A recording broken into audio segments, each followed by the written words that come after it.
I vanished like missing 411. It was a crisp autumn morning in the small mountain town of Timber Ridge, nestled deep within the dense forests of northern Idaho. The air carried a chill that hinted at the approaching winter, and the sun struggled to break through the thick canopy above. At 7:15 a.m., Megan Carter prepared for another day of hiking along her favorite trail, one she had walked countless times before. The trail wound through towering pines and rocky outcrops, offering breathtaking views of the valley below. But this time, something would be different, something no one could have predicted. Megan loved the solitude of the forest, the way it wrapped around her like an old friend. She carried only the essential water bottle, some snacks, and her phone tucked safely into her pocket. As she set off down the trail, boots crunching against the frost-covered leaves, she felt invigorated by the fresh air and the promise of adventure ahead. Yet, as the hours passed and the path grew increasingly isolated, a strange unease began to settle over her. By mid-morning, Megan reached a clearing. She knew well a wide expanse of grass surrounded by ancient trees whose branches stretched skyward like skeletal fingers. It was here that she paused to take in the scenery, snapping a few photos with her phone. That's when she noticed a faint humming sound, barely audible over the rustling leaves and chirping birds. Curious, she turned in a slow circle, trying to pinpoint its source. The hum grew louder, more insistent, until it filled her ears completely, drowning out all other sounds. Suddenly, the world around her seemed to shift. The once familiar landscape blurred at the edges, colors fading into shades of gray as if viewed through frosted glass. Megan stumbled backward, disoriented, her heart pounding wildly in her chest. "What's happening?" she whispered, clutching her phone tightly as if it might anchor her to reality.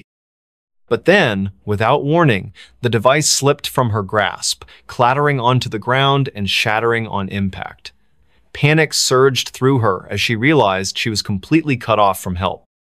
The clearing now appeared eerily still, the previously lively atmosphere replaced by an oppressive silence that pressed against her eardrums.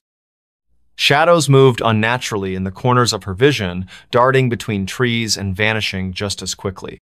Megan called out, her voice trembling slightly, but there was no response, only the unsettling sensation of being watched. She tried to retrace her steps, retracing the path she had taken earlier, but each turn led her deeper into unfamiliar territory. The trail markers she relied on were gone, replaced by tangled underbrush and fallen logs that blocked her way. Hours, perhaps minutes. Time seemed distorted, hair passed as Megan wandered aimlessly through the forest, her mind racing with questions.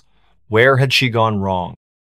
Why did the trail seem to twist and turn unpredictably, leading her further astray with every step?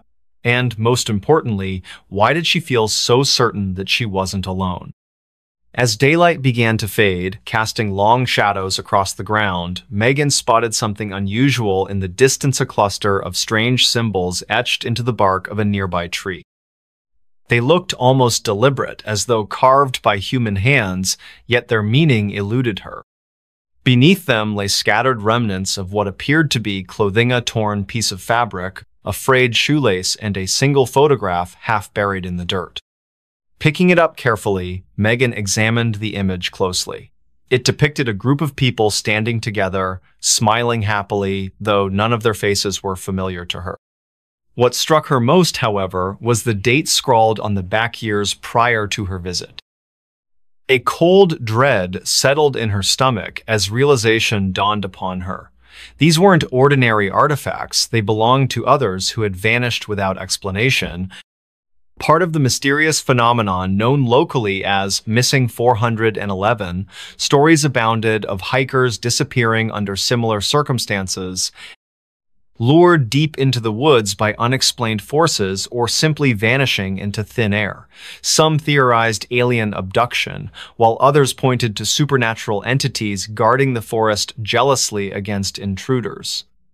Whatever the truth, Megan knew she was caught in the same snare. Night fell swiftly, plunging the forest into darkness save for the faint glow of moonlight filtering through the trees. Megan huddled beneath a makeshift shelter of branches and leaves, her body shaking uncontrollably from fear and exhaustion. Around her, strange noises echoed through the night, low growls, haunting whispers, and occasional bursts of laughter that sounded both childlike and menacing at the same time. Sleep proved impossible, her mind replaying every detail of the day's events in endless loops. Days, or perhaps weeks, time remained elusive, hair blurred together as Megan continued her desperate search for escape. Food and water ran low, forcing her to rely on whatever sustenance the forest provided. Her clothes grew tattered, her skin scratched and bruised from navigating treacherous terrain. Yet, despite her deteriorating condition, a part of her remained oddly calm, as if accepting her fate willingly. Was this how others had felt before disappearing forever? Trapped in an endless loop, unable to break free from the forest's grip? One evening, as twilight painted the sky in hues of orange and purple, Megan stumbled upon a peculiar sight: a cabin hidden deep within the woods, its windows dark but its door slightly ajar. Hope surged within her as she approached cautiously, calling out in case anyone might be inside. When no answer came, she pushed the door open gently, stepping inside to find the interior eerily intact. Furniture stood arranged neatly, books rested on shelves, and personal belongings littered surfaces as if their owners had left suddenly and never returned.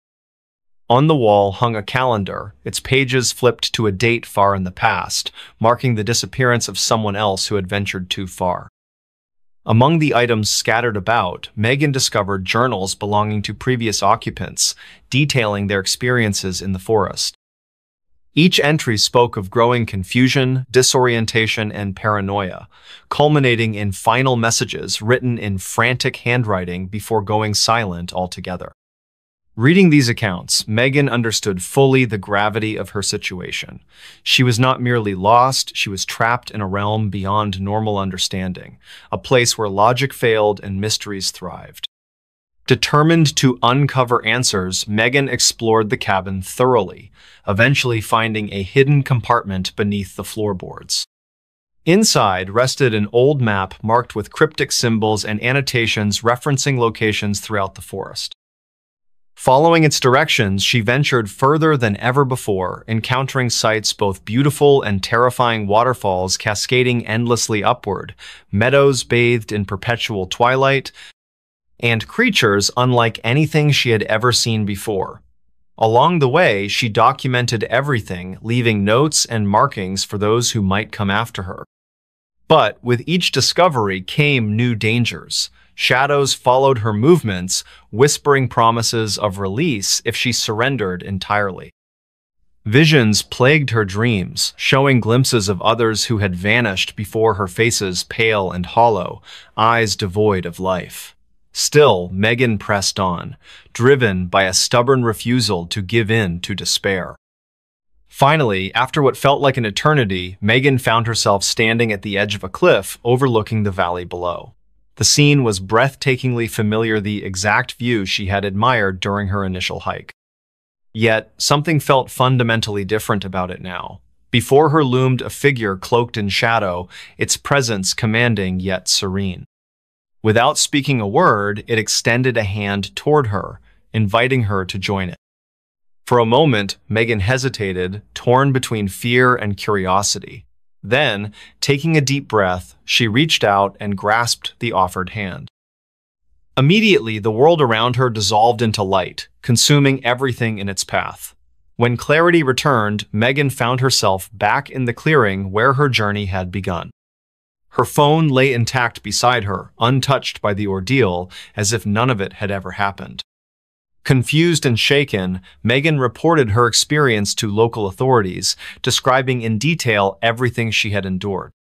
Investigators searched the area thoroughly, but found no evidence of anything unusual, no missing persons reports matching her descriptions, no signs of disturbances in the forest. To all outward appearances, Megan's account was nothing more than a vivid hallucination brought on by fatigue and isolation. Yet, Deep down, Megan knew better. Somewhere, deep within the woods of Timber Ridge, others still waited trapped in a liminal space between worlds, hoping against hope for rescue. And though she had escaped, Megan couldn't help but wonder if she truly belonged among them. Bigfoot whispered my name at night. It was a quiet evening in the small town of Pine Hollow, where the air carried the scent of pine needles and damp earth. The clock struck 10:30 p.m. as the Carter family, Michael, his wife Emily, and their two children, Jake aged 12 and Lily, who was 8, settled into their modest cabin on the edge of a dense forest. The cabin itself was nestled deep within the towering trees, its wooden walls creaking softly with every gust of wind that swept through the valley. For years, the Carters had enjoyed peaceful nights here, lulled to sleep by the rustling leaves and distant calls of nocturnal creatures. But this night would be different. The family gathered around the fireplace, its warmth casting flickering shadows across the room. Michael read aloud from an old book about local legends, pausing occasionally to explain the tales to his curious children.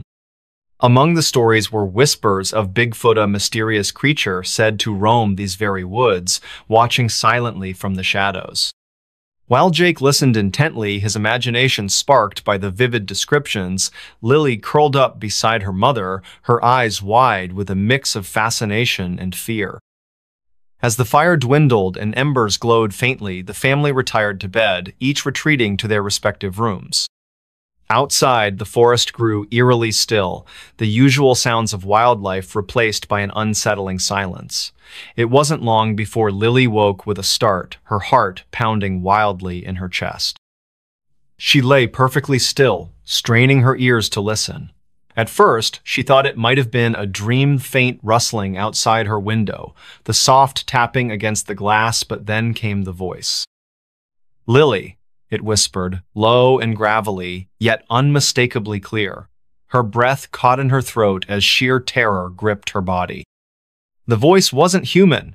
It carried an otherworldly quality, reverberating through the room as if spoken directly into her mind. Clutching her blanket tightly, she squeezed her eyes shut, willing the sound to stop, but it didn't. Instead, the whispers grew louder, more insistent, calling her name over and over again until it filled every corner of the room. Outside, the moon peeked through the clouds, casting silvery light across the forest floor. Shadows danced eerily among the trees, their movements unnatural and deliberate. Lily dared not cry out for fear of drawing whatever presence lingered closer. Her hands trembled as she reached for her flashlight, switching it on cautiously. The beam of light illuminated nothing but empty space near her window, though she could feel its gaze boring into her from somewhere beyond. Unable to bear the suspense any longer, Lily slipped quietly out of bed, padding softly toward the door. She hesitated briefly before opening it, just enough to peek into the hallway.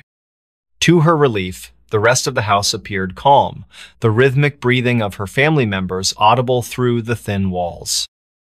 Still, she couldn't shake the feeling that something or someone was watching her every move. Back in her room, the whispers resumed, growing bolder now. They weren't merely calling her name anymore, they were speaking directly to her, urging her to come outside.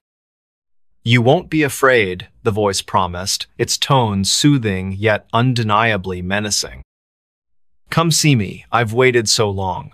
Each word sent shivers down Lily's spine, yet part of her felt inexplicably drawn to obey. Summoning whatever courage she possessed, Lily tiptoed to the front door, her fingers trembling as she turned the handle. The cool night air greeted her as she stepped onto the porch, her bare feet brushing against the wooden planks.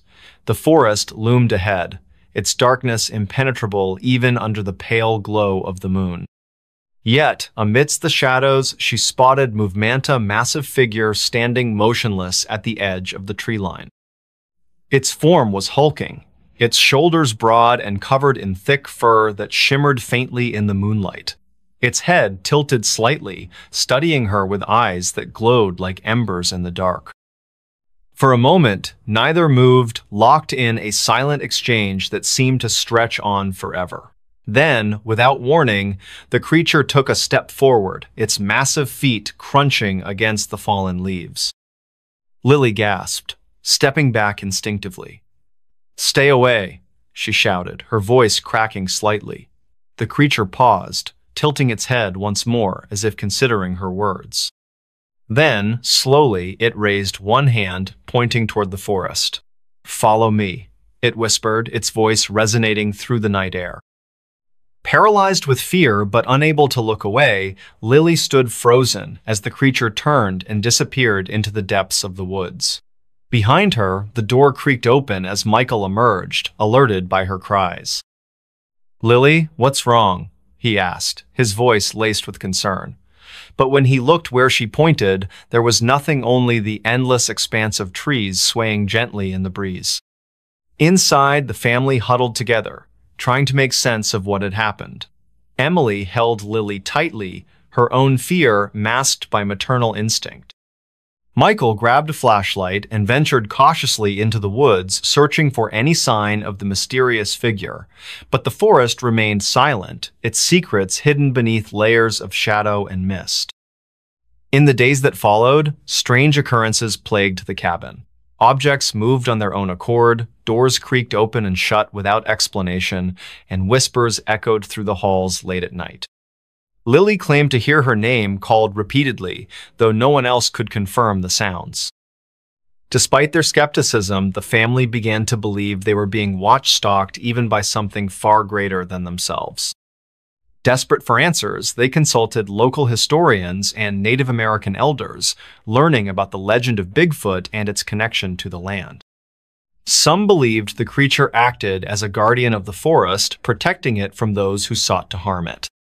Others spoke of encounters with beings who communicated telepathically, offering guidance or warnings depending on intent.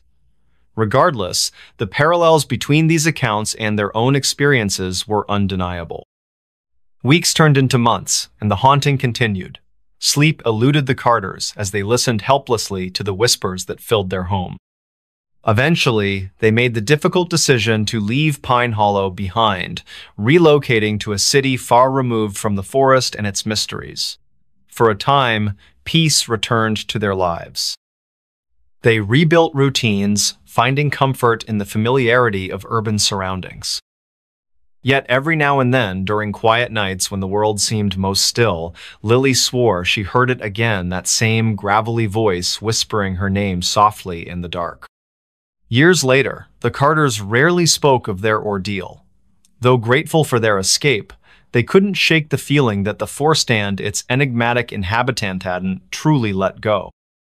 Somewhere, deep within the woods surrounding Pine Hollow, Bigfoot still waited, watching, listening, ready to call another name into the night. Hookman left his claw behind. It was a chilly autumn evening in the small town of Willow Creek, where the air carried the scent of fallen leaves and damp earth. The clock struck 9:45 p.m. as Emily Carter sat nervously in her car, parked near the edge of a darkened forest at the end of Maple Lane.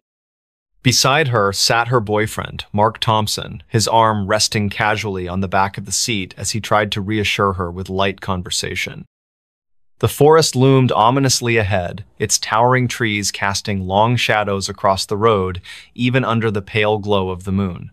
Neither spoke of the reason they were there, the infamous legend of the Hookman.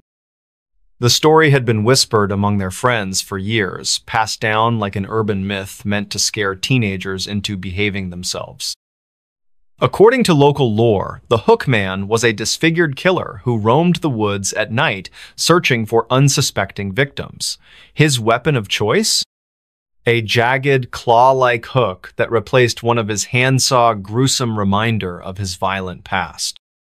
Some claimed he had died decades ago, while others swore he still stalked the area, drawn by the fear of those who dared visit his domain after dark. Tonight, Emily and Mark found themselves testing the truth behind those tales.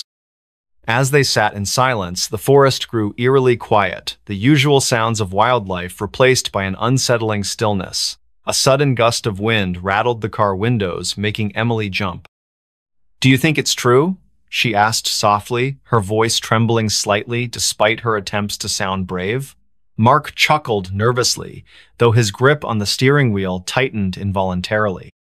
"Of course not," he replied, forcing a reassuring smile. "It's just a story." But then came the sound of faint scratching noise against the roof of the car, followed by a soft thud as if something heavy had landed nearby. Both froze, their hearts pounding wildly in unison. "What was that?" Emily whispered, her eyes darting toward the rearview mirror. Outside, the forest remained silent, its shadows unmoving, yet somehow more menacing now. Mark turned the key in the ignition, preparing to drive away, but the car engine refused to start. Panic surged through them as they realized they were trapped. From somewhere beyond the tree line emerged a figure tall, gaunt, and cloaked in darkness.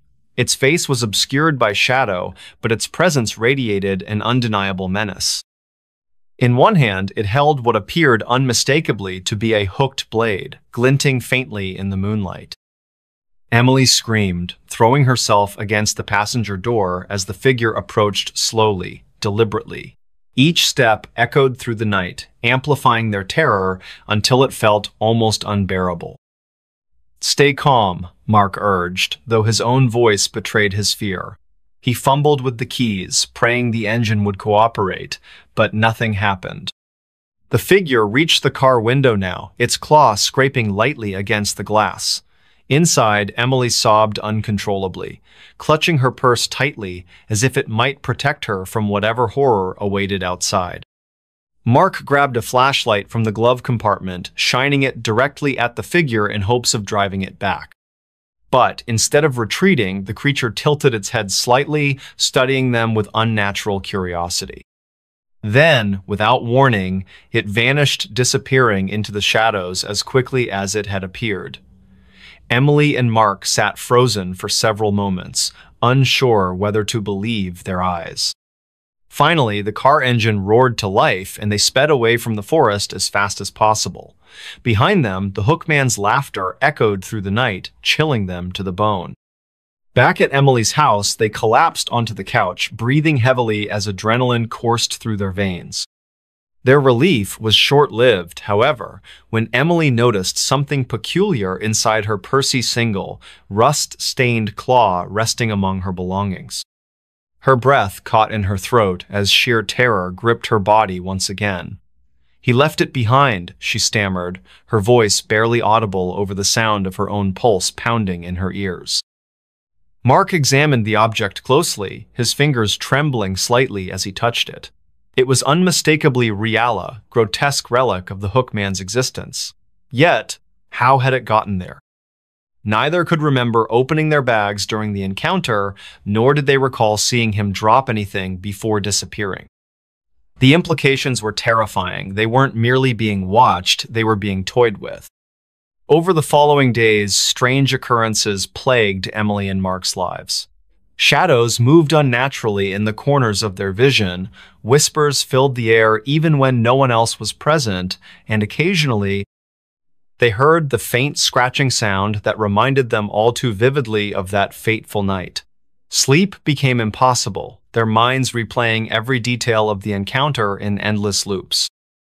Desperate for answers, they consulted local historians and paranormal investigators, learning about similar cases involving the Hookman.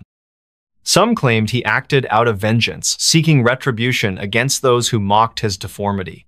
Others believed he was bound to the forest, unable to leave its confines unless invited willingly by prey. Eventually, the strain became too much to bear. With nowhere else to turn, Emily and Mark sought refuge in separate cities, hoping distance might sever their connection to the entity haunting them. For a time, peace returned to their lives. They rebuilt routines, finding comfort in the familiarity of new surroundings. Yet, every now and then, during quiet nights when the world seemed most still, Emily swore she heard it again, that same scratching sound creeping closer, accompanied by faint giggles that sounded both childlike and menacing at the same time. Years later, neither speaks of their ordeal openly. Though grateful for their escape, they can't shake the feeling that the forest and its enigmatic inhabitant hasn't truly let go. Somewhere, deep within the woods surrounding Willow Creek, the Hook Man still waits watching, waiting, ready to claim his next victim.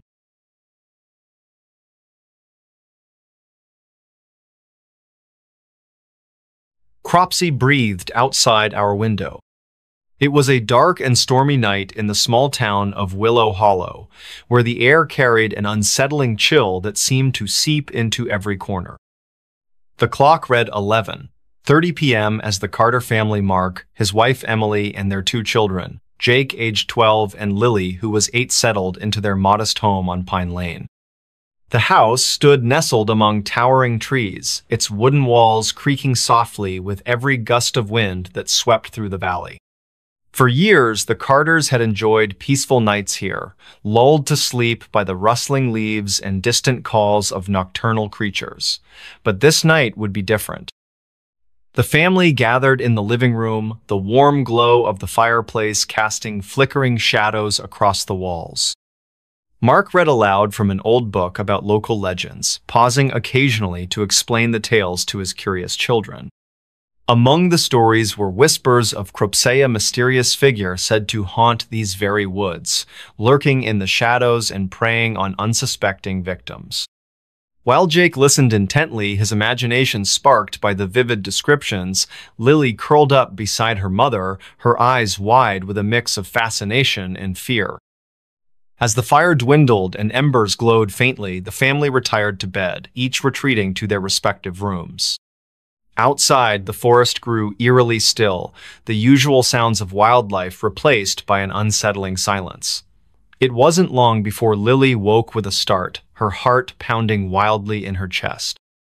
She lay perfectly still, straining her ears to listen. At first, she thought it might have been a dream, faint rustling outside her window, the soft tapping against the glass, but then came the breath. "Shh," it whispered, low and raspy, right outside her bedroom window. Her breath caught in her throat as sheer terror gripped her body. The sound wasn't human. It carried an otherworldly quality, reverberating through the room as if spoken directly into her mind. Clutching her blanket tightly, she squeezed her eyes shut, willing the sound to stop. But it didn't. Instead, the breathing grew louder, more insistent, pressing against the glass as if trying to force its way inside. Outside, the moon peeked through the clouds, casting silvery light across the forest floor. Shadows danced eerily among the trees, their movements unnatural and deliberate. Lily dared not cry out for fear of drawing whatever presence lingered closer. Her hands trembled as she reached for her flashlight, switching it on cautiously. The beam of light illuminated nothing but empty space near her window, though she could feel its gaze boring into her from somewhere beyond. Unable to bear the suspense any longer, Lily slipped quietly out of bed, padding softly toward the door. She hesitated briefly before opening it just enough to peek into the hallway. To her relief, the rest of the house appeared calm, the rhythmic breathing of her family members audible through the thin walls. Still, she couldn't shake the feeling that something or someone was watching her every move. Back in her room, the breathing resumed, growing bolder now. It wasn't merely outside anymore. It seemed to echo through the walls, filling every corner of the room. "Come out and play," it whispered, its tones soothing yet undeniably menacing. Each word sent shivers down Lily's spine, yet part of her felt inexplicably drawn to obey. Summoning whatever courage she possessed, Lily tiptoed to the front door, her fingers trembling as she turned the handle. The cool night air greeted her as she stepped onto the porch, her bare feet brushing against the wooden planks. The forest loomed ahead, its darkness impenetrable even under the pale glow of the moon.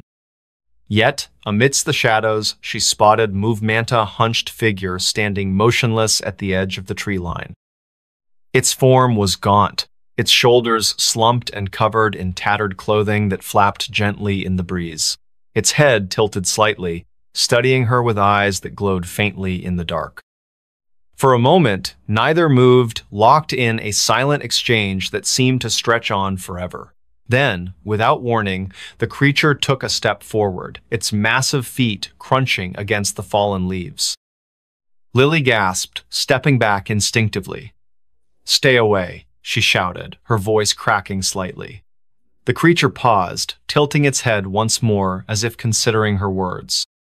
Then, slowly, it raised one hand, pointing toward the forest. "Follow me," it whispered, its voice resonating through the night air. Paralyzed with fear, but unable to look away, Lily stood frozen as the creature turned and disappeared into the depths of the woods. Behind her, the door creaked open as Mark emerged, alerted by her cries. "Lily, what's wrong?" he asked, his voice laced with concern. But when he looked where she pointed, there was nothing, only the endless expanse of trees swaying gently in the breeze. Inside, the family huddled together, trying to make sense of what had happened. Emily held Lily tightly, her own fear masked by maternal instinct. Mark grabbed a flashlight and ventured cautiously into the woods, searching for any sign of the mysterious figure. But the forest remained silent, its secrets hidden beneath layers of shadow and mist. In the days that followed, strange occurrences plagued the cabin. Objects moved on their own accord, doors creaked open and shut without explanation, and whispers echoed through the halls late at night. Lily claimed to hear her name called repeatedly, though no one else could confirm the sounds. Despite their skepticism, the family began to believe they were being watch-stalked, even by something far greater than themselves. Desperate for answers, they consulted local historians and Native American elders, learning about the legend of Cropsey and its connection to the land. Some believed the creature acted as a guardian of the forest, protecting it from those who sought to harm it. Others spoke of encounters with beings who communicated telepathically, offering guidance or warnings depending on intent. Regardless, the parallels between these accounts and their own experiences were undeniable. Weeks turned into months, and the haunting continued. Sleep eluded the Carters as they listened helplessly to the whispers that filled their home. Eventually, they made the difficult decision to leave Willow Hollow behind, relocating to a city far removed from the forest and its mysteries. For a time, peace returned to their lives. They rebuilt routines, finding comfort in the familiarity of urban surroundings. Yet, every now and then, during quiet nights when the world seemed most still, Lily swore she heard it again, that same raspy whisper calling her name softly in the dark. Years later, the Carters rarely spoke of their ordeal. Though grateful for their escape, they couldn't shake the feeling that the forest and its enigmatic inhabitant truly let go. Somewhere, deep within the woods surrounding Willow Hollow, Cropsey still waited, watching, listening, ready to call another name into the night. Next story. The Bridge That Warps Time. The air was heavy with the scent of damp earth and decaying leaves as I stood at the edge of the forest, staring down the narrow dirt road that led to it. It wasn't marked on any map, not even Google Maps, which had become my lifeline during this impromptu road trip through the backwoods of northern Maine. My GPS had been acting up for miles now, its once reliable voice cutting out mid-sentence, replaced by static or silence altogether. I hesitated before stepping forward, glancing over my shoulder at the car parked haphazardly on the side of the road. Its headlights cast long shadows across the underbrush, illuminating nothing but an endless sea of trees. This place felt wrong, like the kind of spot where stories began and ended. But curiosity, that insidious little devil, pushed me forward. And then I saw it. The bridge loomed ahead, skeletal and ancient, spanning a ravine so deep I couldn't see the bottom. It looked like something out of a postcard from another century. Weathered wooden planks creaking beneath moss-covered beams, iron supports rusted nearly beyond recognition. Yet despite its decrepit appearance, there was something unsettling about it, something that made my skin prickle and my breath catch in my throat. It didn't belong here. As I approached, the sound of rushing water below grew louder, though I still couldn't make out the source. Each step closer sent shivers racing up my spine. There were no signs warning travelers away, no caution tape blocking access, just the bridge itself waiting silently for whoever dared cross it. A local legend, perhaps? I thought briefly of asking someone in town earlier, but they all seemed too eager to change the subject whenever I mentioned the area. One man, his face lined with years of hard living, simply stared at me for what felt like an eternity before muttering something about things best left alone. His words echoed in my mind now, chilling in their ambiguity. Still, I kept walking. My phone buzzed in my Poketa text notification. Pulling it out, I frowned when I saw the message displayed on the screen. Don't go. No sender name, no number. Just those two stark words glowing ominously against the dark background. Before I could process it further, the phone glitched violently, the screen flickering between random photos, videos, and apps until finally going black. Dead. Completely dead. Forcing myself to breathe, I slipped the useless device back into my pocket and took one last look around. The forest seemed quieter now, almost suffocating in its stillness. No birds chirping, no wind rustling the leaves. Just the steady hum of unease building in my chest. Then I stepped onto the bridge. At first, everything seemed normal. The planks groaned beneath my weight, tiny splinters digging into the soles of my shoes. The roar of the river or whatever lay below was deafening, yet strangely distant, as if muffled by some invisible barrier.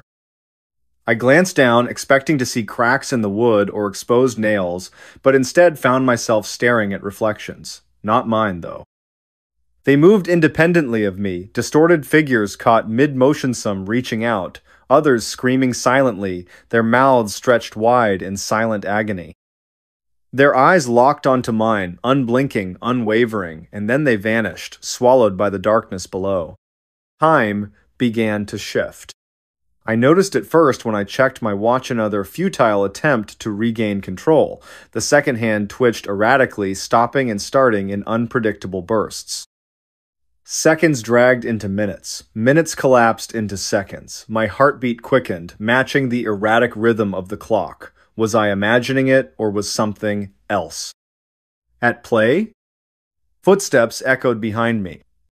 Spinning around, I searched the bridge for whoever or whatever was following me, but I was alone. The only sound came from the river far below, its ceaseless flow masking anything else that might be lurking in the shadows. Still, the footsteps persisted, growing louder with each passing moment. They weren't coming from behind anymore, they were ahead. Ahead of me. Panic clawed at my throat as I realized the impossible. The steps were echoing before I moved. By the time I reached the midpoint of the bridge, reality had fractured completely. The sun hung low in the sky, casting golden light across the landscape, but the temperature plummeted, frost forming instantly on the wooden planks beneath my feet. Night fell abruptly, stars winking into existence above me as though triggered by some cosmic switch. Then dawn broke again, painting the world in hues of pink and orange. All within the span of a single breath. Voices joined the cacophony now, whispers carried on the wind like fragments of forgotten memories. Some called my name, familiar yet distorted, while others spoke in languages I couldn't understand.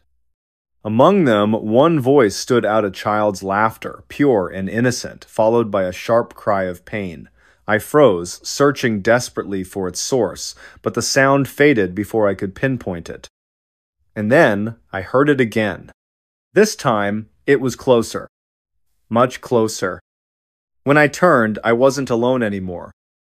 A figure stood at the other end of the bridge, silhouetted against the unnatural glow of the horizon. Tall and gaunt, its features obscured by shadow, it watched me with an intensity that paralyzed me where I stood. For a moment, we simply stared at each other, the distance between us stretching infinitely wider than the physical space allowed. Then it raised a hand, pointing directly at me. Time unraveled. Seconds stretched into hours, days, centuries. My body aged rapidly, wrinkles carving deep lines into my face as gray hairs sprouted overnight. Yet somehow I remained conscious throughout the transformation, trapped in a loop of perpetual decay and renewal. Memories blurred together, overlapping and fracturing until I couldn't tell what was real and what was illusion. Around me, the bridge twisted and contorted, becoming less a structure and more a liminal space, a threshold between worlds. Figures appeared and disappeared without warning, their faces frozen in expressions of terror or grief. Shadows slithered along the ground, writhing like living creatures, while the voices grew louder, drowning out all rational thought. Somewhere amidst the chaos, I stumbled upon a horrifying truth. Time wasn't just warped, it was alive, conscious, sentient, and it wanted me. Or rather, it wanted to keep me. As the realization dawned, the bridge began to collapse around me, wooden planks splintering and falling into the abyss below. Desperation fueled my movements, forcing me to run despite the overwhelming fatigue threatening to consume me. Every step felt heavier than the last, gravity pulling me downward with increasing ferocity. Finally, after what felt like an eternity, I burst free of the bridge and collapsed onto solid ground. Gasping for air, I rolled onto my back, staring up at the sky. It was night again, the stars twinkling innocently overhead. Everything seemed normal, too normal. That's when I noticed him. Standing a few feet away, watching me with an expression somewhere between pity and amusement, was a younger version of myself. He looked exactly as I had mere moments ago, before the bridge drained decades from my life. Our eyes met, and for a brief instant I saw understanding flash across his face. He knew. Knew what? Before I could ask, he smiled faintly and shook his head, mouthing a single word. Run. I don't remember much after that, only fragments, flashes of light, echoes of screams, the sensation of being pulled in opposite directions. When I finally came to, I was lying in a hospital bed, tubes snaking from my arms, machines beeping softly beside me. A nurse entered the room, her smile warm but strained. "You've been missing for 40 years, she said gently. "Welcome back." 40 years? Impossible. But as I sat up, catching sight of my reflection in the window, I knew she was right. My hair was white, my face lined with age. And yet, inside, I felt unchanged, trapped. Now, every night, I dream of the bridge, of the figure at the other end. Sometimes, when I wake, I swear I can hear footsteps outside my door slow, deliberate, getting closer with each passing day. And sometimes, I wonder if running was the right choice after all. Next story. My friend changed after entering the tunnel. It started with a text, a simple, innocent message from my best friend since childhood, Jason. It read, "Hey, you want to check out that old tunnel behind the factory? I heard it leads somewhere cool." I paused, staring at the screen for what felt like minutes. That tunnel. I'd seen it before, but never dared to go near it. Everyone in town whispered about it, the way it seemed to stretch on forever, how no one who ventured inside ever came back quite the same. Some said it was cursed. Others claimed it wasn't even real, just a story made up by kids trying to scare each other, but Jason had always been reckless, adventurous. And if he wanted to explore it, then surely it couldn't be that bad, right? Wrong. We met after school, as usual. Jason was already waiting for me outside his house, leaning casually against his bike. He grinned when he saw me approach, that familiar, lopsided smile of his lighting up his face. "You ready?" he asked, tossing me a flashlight. Yeah, I lied. Truthfully, I wasn't sure why I agreed to come along. Maybe it was because we hadn't hung out much lately, college applications and exams had kept us apart. Or maybe it was curiosity. Whatever the reason, here I was, walking beside him toward the edge of town where the abandoned factory loomed like a forgotten relic. The air grew colder as we approached the tunnel entrance. Overgrown vines clung to its cracked walls, their shadows swaying unnaturally in the windless evening. My stomach churned as Jason stepped closer, shining his flashlight into the darkness within. "This is it," he said, voice tinged with excitement. "Let's do this." And so we did. We stepped inside together, our footsteps echoing softly against the damp stone floor. At first, everything seemed normal. The tunnel was dark, yes, but not terrifying. Just another forgotten place left to rot over time. But things changed, fast. About halfway through, Jason stopped abruptly. His flashlight beam wavered, casting strange patterns on the walls. "What's wrong?" I asked, stepping closer. He turned to look at me, but something was off. His eyes. They weren't focused. They darted around nervously, almost frantically. "I don't know," he muttered, his voice quieter than usual. Too quiet. "Did you hear that?" "Hear what?" A long pause followed. Then, slowly, he shook his head. "Never mind, let's keep going." But I couldn't shake the feeling that something was wrong. His tone had shifted subtle enough that anyone else might have missed it, but not me, not someone who'd known him their entire life. As we pressed deeper into the tunnel, the atmosphere began to warp. The silence became oppressive, heavy with an unspoken dread. Every sound echoed strangely, distorted beyond recognition. Even our own breathing sounded alien, reverberating down the narrow passageway like whispers from faraway voices. Jason stumbled once or twice, though he didn't seem to notice. When I reached out to steady him, he flinched away, his movements jerky and unnatural. "You okay?" I pressed, concern creeping into my voice. "Fine," he snapped, more sharply than I'd ever heard him speak. Then, softer, almost apologetic. "Sorry, just tired, I guess." Tired? Something about that explanation rang false, but I didn't push further. Not yet. It happened gradually, at first little things that should have set off alarm bells immediately, but somehow slipped under my radar, like the way Jason kept forgetting details about our past conversations. "We should have brought snacks," he remarked suddenly, breaking the tense silence between us. "What?" I frowned. "You were the one who said we wouldn't need them." He blinked, confusion clouding his features. "No, I didn't say that. You did." "No, I didn't," I argued, frustration bubbling beneath the surface. "Are you serious right now?" For a moment he stared at me, unblinking. Then he shrugged, dismissing the topic entirely. That wasn't the only oddity. There were other small inconsistencies that gnawed at the edges of my mind. His laugh sounded different, higher-pitched and strained. His gait had altered too. Instead of his usual confident stride, he moved stiffly, almost robotically. Worst of all, there were moments when his gaze would linger on me for just a second too long, as though studying me, analyzing me. By the time we reached the midpoint of the tunnel, a crumbling archway marked with faded graffiti, I could barely contain my unease. "Jason," I began hesitantly, "are you sure you're all right? You've been acting weird since we came in here?" His response caught me completely off guard. "Weird? What are you talking about?"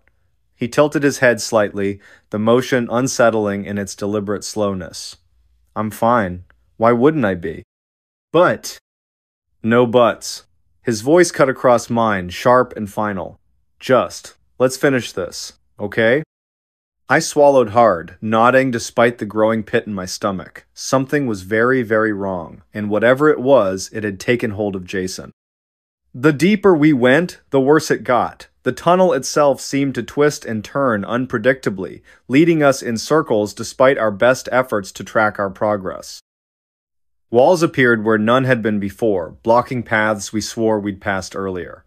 Echoes multiplied, overlapping until they formed unintelligible murmurs that sent shivers down my spine. And Jason... Oh, Jason. He stopped speaking altogether after a while, content to trudge silently ahead of me. Occasionally, he'd glance back, his expression unreadable. Sometimes I thought I saw recognition flicker in his eyes, the Jason I knew, but those moments were fleeting, vanishing almost as soon as they appeared. Then came the incident with the handprint. We were standing near a particularly narrow section of the tunnel when Jason suddenly grabbed my arm, pulling me close.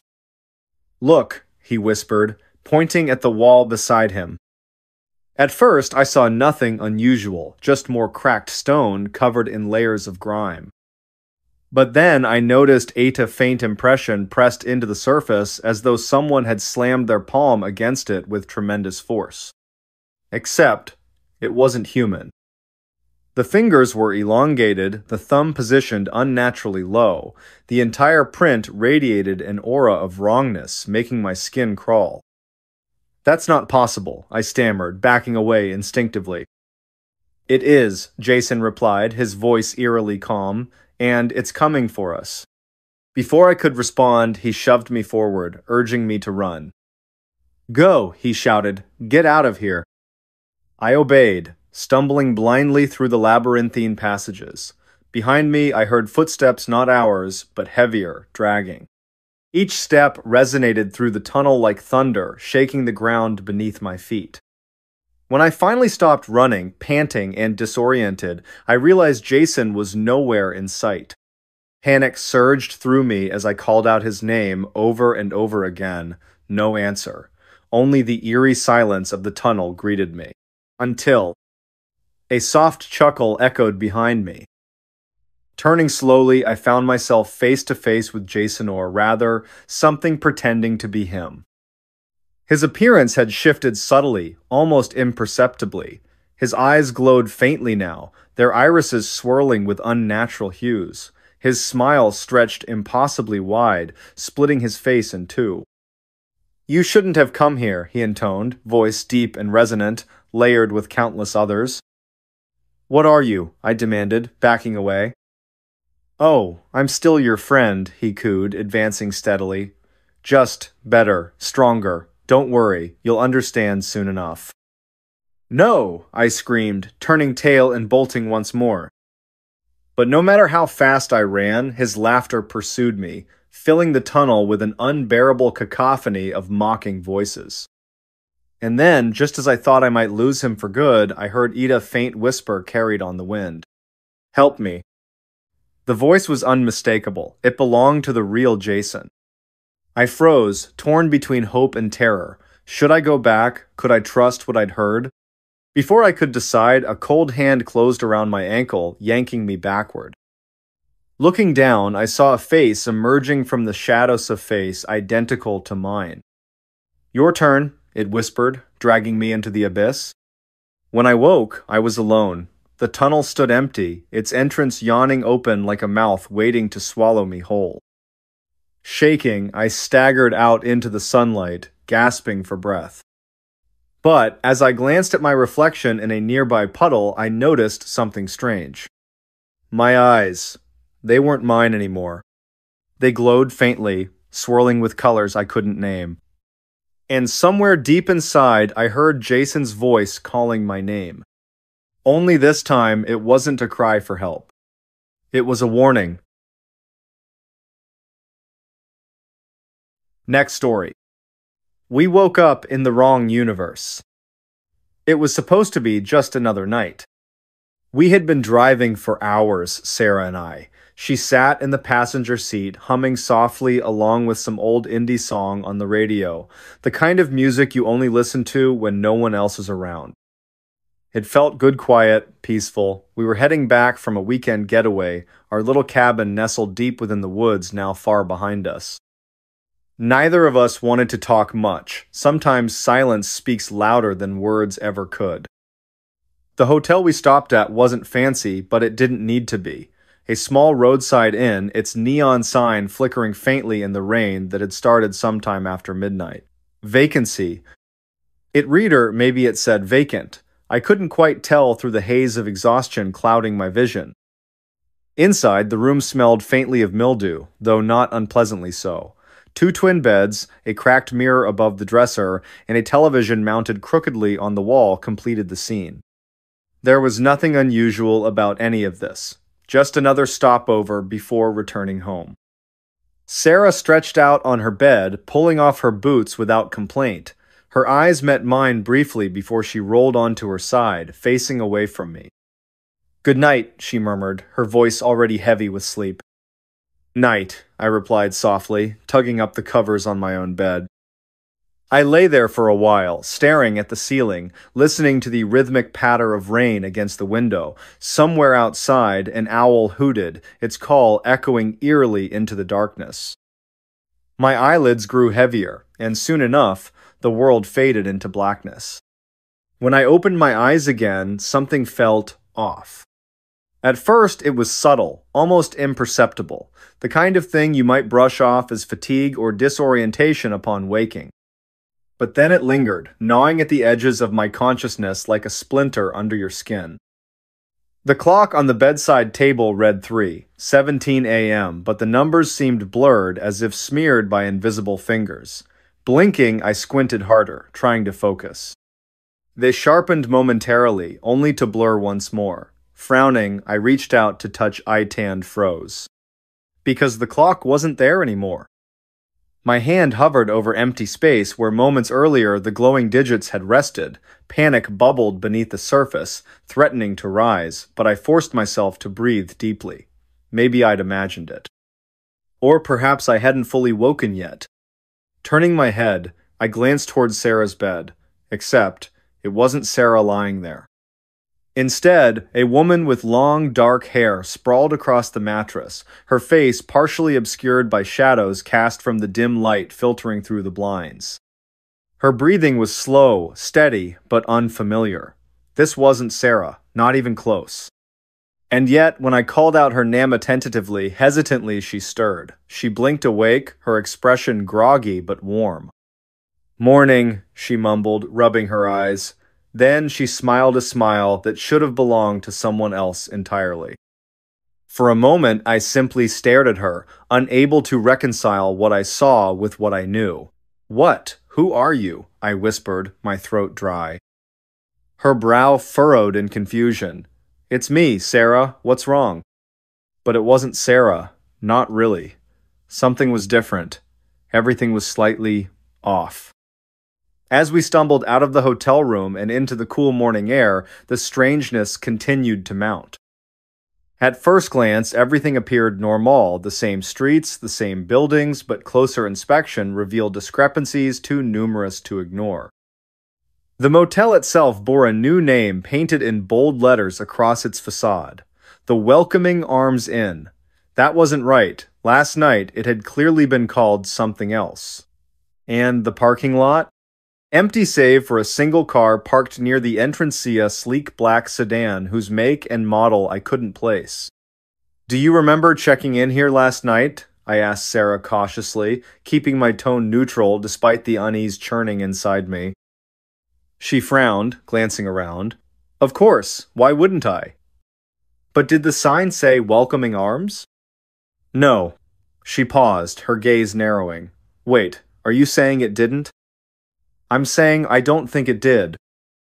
Her lips pressed together in thought.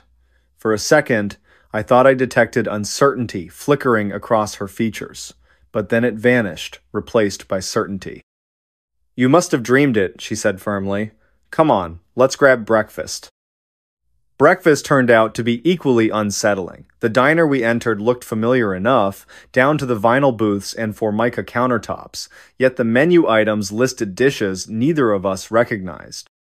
Pancakes made from squid ink batter, coffee brewed with lavender instead of beans. Even the waitress seemed peculiar, her movements robotic, her smile fixed unnaturally wide. "What do you want?" she asked brusquely, pen poised over her pad. I hesitated, glancing at Sarah. I'll have pancakes." "Squid ink or chocolate swirl?" she prompted. "Just regular pancakes," I insisted. She tilted her head, puzzled. Regular isn't an option. Before I could argue further, Sarah interjected smoothly, ordering both our meals. As she spoke, I noticed how differently she carried herself compared to the night before. Her accent sounded thicker, almost foreign. Words spilled from her mouth in patterns that felt unnatural, clipped syllables punctuating each sentence. By the time our food arrived, I barely touched it. Each bite tasted wrong, not bad, exactly, but altered somehow. Like biting into an apple, expecting sweetness only to find bitterness instead. "This isn't real," I muttered under my breath, pushing the plate aside. Sarah sighed heavily, setting down her fork. Listen, I know you're tired, but maybe you should get some fresh air. You're acting paranoid. Paranoid? Was I, or was she? Throughout the day, the distortions worsened. Landmarks shifted positions unexpectedly. Streets ended abruptly, leading nowhere. People we passed greeted us enthusiastically, calling us names we didn't recognize. Hey, Jake. Long time no see, a man shouted cheerfully as we walked past a park bench. I froze mid-step, turning to face him. Excuse me, I think you've got the wrong person. My name's Alex. He chuckled, shaking his head. Alex? No way. You've always gone by Jake. Since high school, remember? High school? What was he talking about? I'd never met this guy in my life. Sarah stepped forward, placing a reassuring hand on my arm. Ignore him, she murmured quietly. He's drunk. But was he? Or was I? Doubt crept in like frost spreading across glass. How could anyone be sure of anything in a world like this? Later, while browsing through a convenience store, I picked up a newspaper dated yesterday. The headlines screamed of events I couldn't possibly recall happening: a presidential assassination, an alien landing in Siberia. None of it made sense.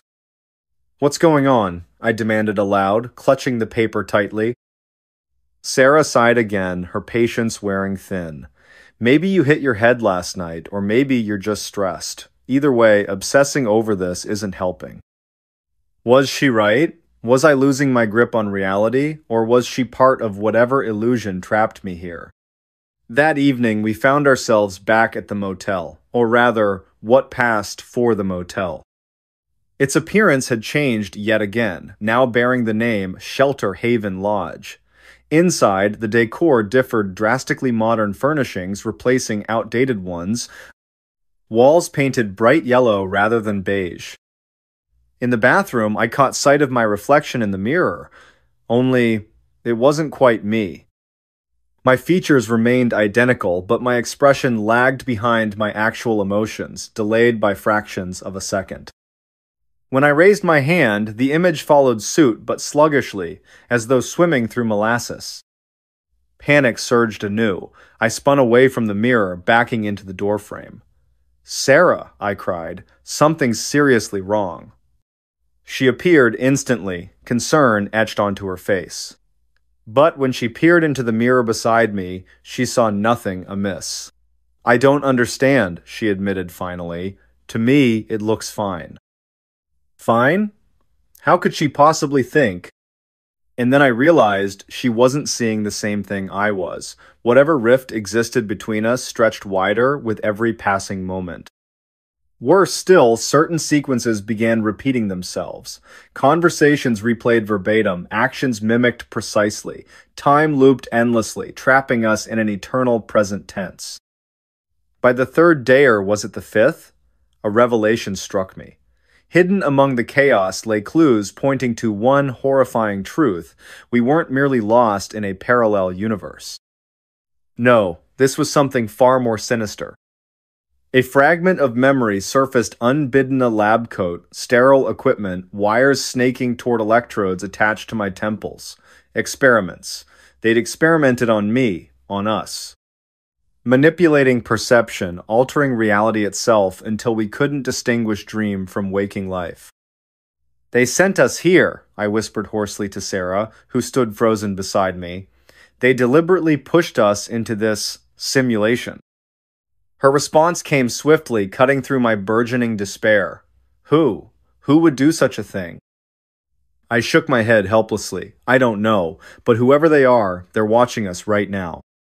As dusk descended once more, casting eerie shadows across the landscape, I spotted something or someone out of the corner of my eye. Across the street, walking leisurely along the sidewalk, was another version of myself, identical in every detail except one. His eyes gleamed coldly, devoid of warmth or humanity. Our gazes locked briefly, and in that instant I understood. He wasn't me, he was them, their creation, their puppet. Behind me, Sarah gasped sharply. Did you see that? Yes, I breathed, terror gripping my chest. And there's no way back. Next story. The pale thing in the cornfield. I saw it between the stalks. I don't know where to begin. I suppose I should start with the cornfields, those endless rows of green, stretching out like a sea under the summer sun. They were everywhere when I came back home. Or what used to be my home. My family's farm sat nestled between them, surrounded by acres upon acres of stalks, so tall they seemed to scrape the sky. It was supposed to be temporary, a few weeks, helping out before heading back to the city, but something about those fields felt wrong from the moment I arrived. The first night, I didn't think much of it. Just some strange noises coming from outside my bedroom window, rustling sounds, faint but persistent, as though something or someone was moving through the crops. But there wasn't any wind that evening. Not even a breeze stirred the air inside the house, yet the sound continued, soft and deliberate, almost rhythmic. At first, I told myself it was just mice or squirrels, or maybe one of the stray dogs that sometimes wandered onto our property. Still, I couldn't shake the feeling that whatever it wasn't alone. And then there was the snapping sound, a sharp crack, like a branch breaking, or no, not a branch, a cornstalk.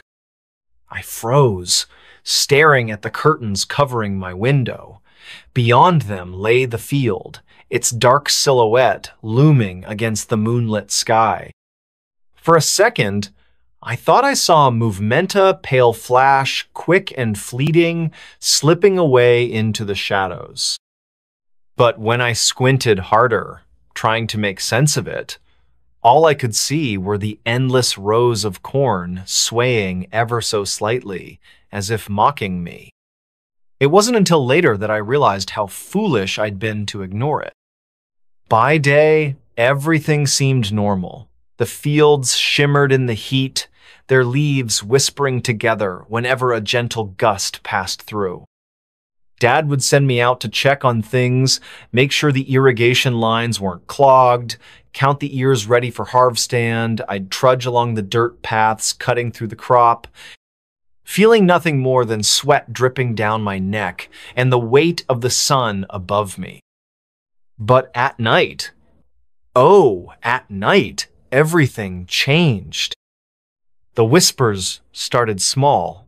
At first, it was just Mom.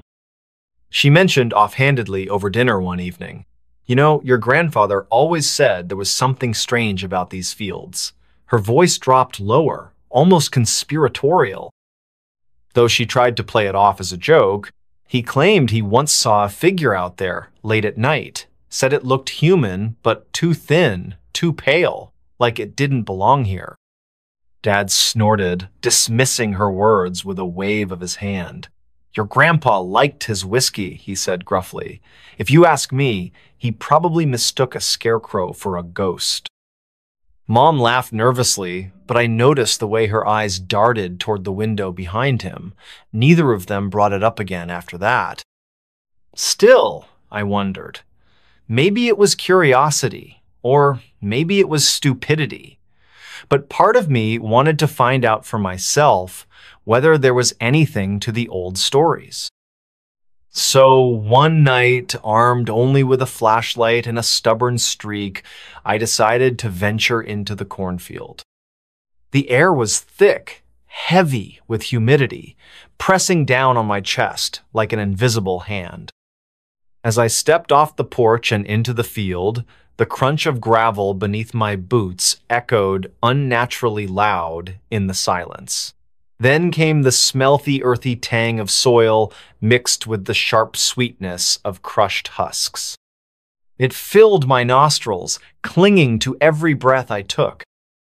I shone the flashlight beam ahead, carving a narrow path through the towering stalks. Everything looked the same, row after row of identical plants, their leaves brushing against each other with a dry rustle.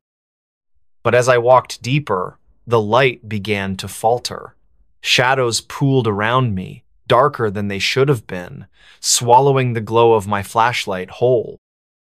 It was disorienting, like stepping into another world entirely. And then I heard it. A sound not loud but unmistakable, something moving nearby, not footsteps exactly, more like dragging, uneven and halting as if whatever made it wasn't walking properly. My heart leapt into my throat, and I swung the flashlight wildly, searching for the source. Nothing, just the endless rows of corn, standing silent and still. Or so I thought. There it was again, this time closer, louder, a snap, another stalk breaking, followed by the wet crunch of something shifting through the undergrowth. My pulse raced, pounding in my ears. I told myself to turn around, to head back to the safety of the house, but my feet wouldn't obey. Instead, I pressed forward, drawn by some primal need to understand what lurked within those walls of green. That's when I saw caught a glimpse of it. Out of the corner of my eye, a flash of pale skin gliding between the stalks. Too pale, almost translucent, and moving wrong. Jerky, unnatural movements, like a puppet being manipulated by unseen strings. Its limbs stretched impossibly long, reaching further than they should have, twisting in ways that defied logic. I stumbled backward, nearly dropping the flashlight. Whatever it was, it had seen me now. I could feel its gaze boring into me, cold and unblinking, even though I couldn't see its face. Panic surged through me, overriding reason. Without thinking, I turned and ran. Running through a cornfield in the dark is not easy.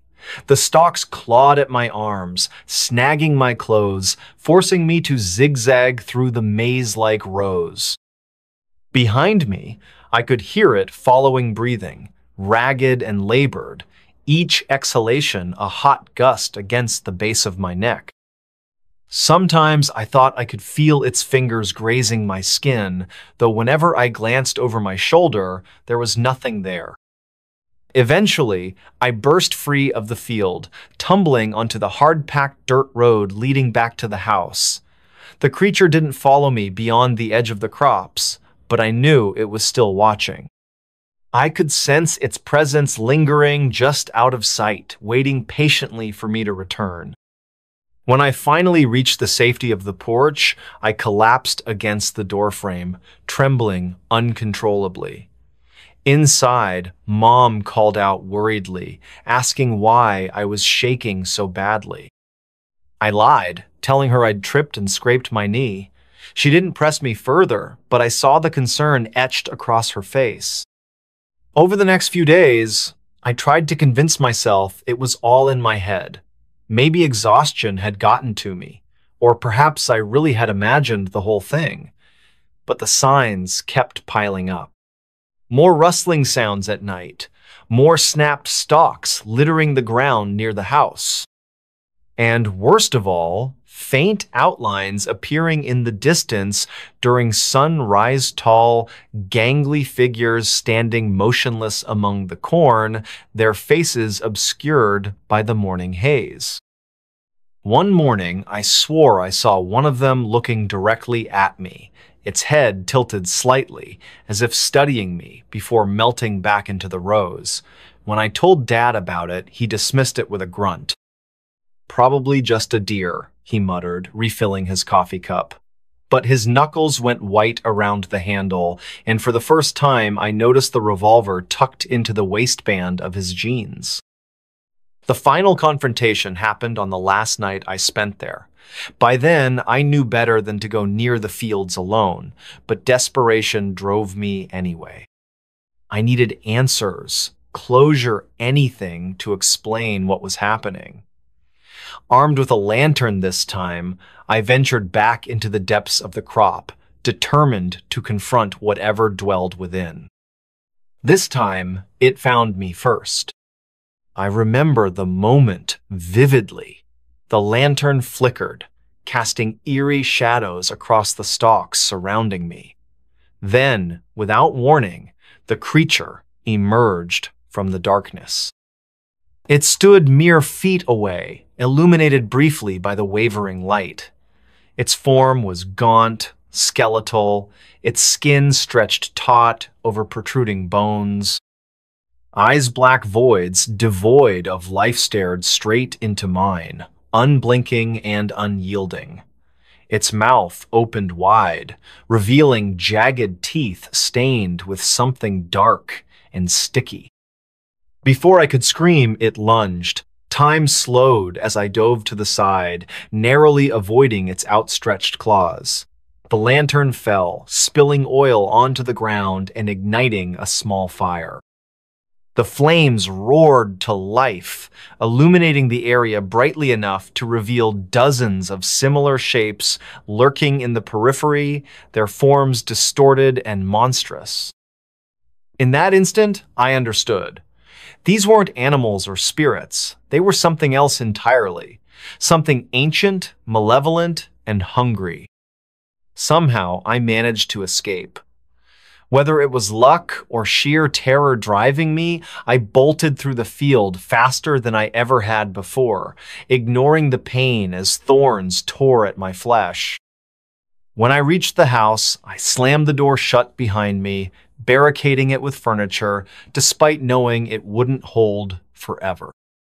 Now, sitting here in the quiet darkness, I listened to the sounds outside, rustling, snapping, breathing. Every night it grows louder, closer. Whatever it is, it's getting bolder, braver. Soon I fear it won't stop at the edge of the field anymore. If you're hearing this, please believe me. There's something out there, something that doesn't belong, and it's coming for us. Is anyone still listening? Next story. Haunted hospital corridors, true night shift horror, lonely hospital night shift. The hospital smelled like death. Not the clean antiseptic kind you might expect from a sterile environment, but something deeper and older like decay seeping into every crack of the walls. It was faint at first, almost imperceptible, but as soon as Sarah stepped through the heavy double doors leading to Wing E, it hit her full force. She clutched her clipboard tighter and tried to shake off the chill that ran down her spine. It wasn't supposed to be this bad.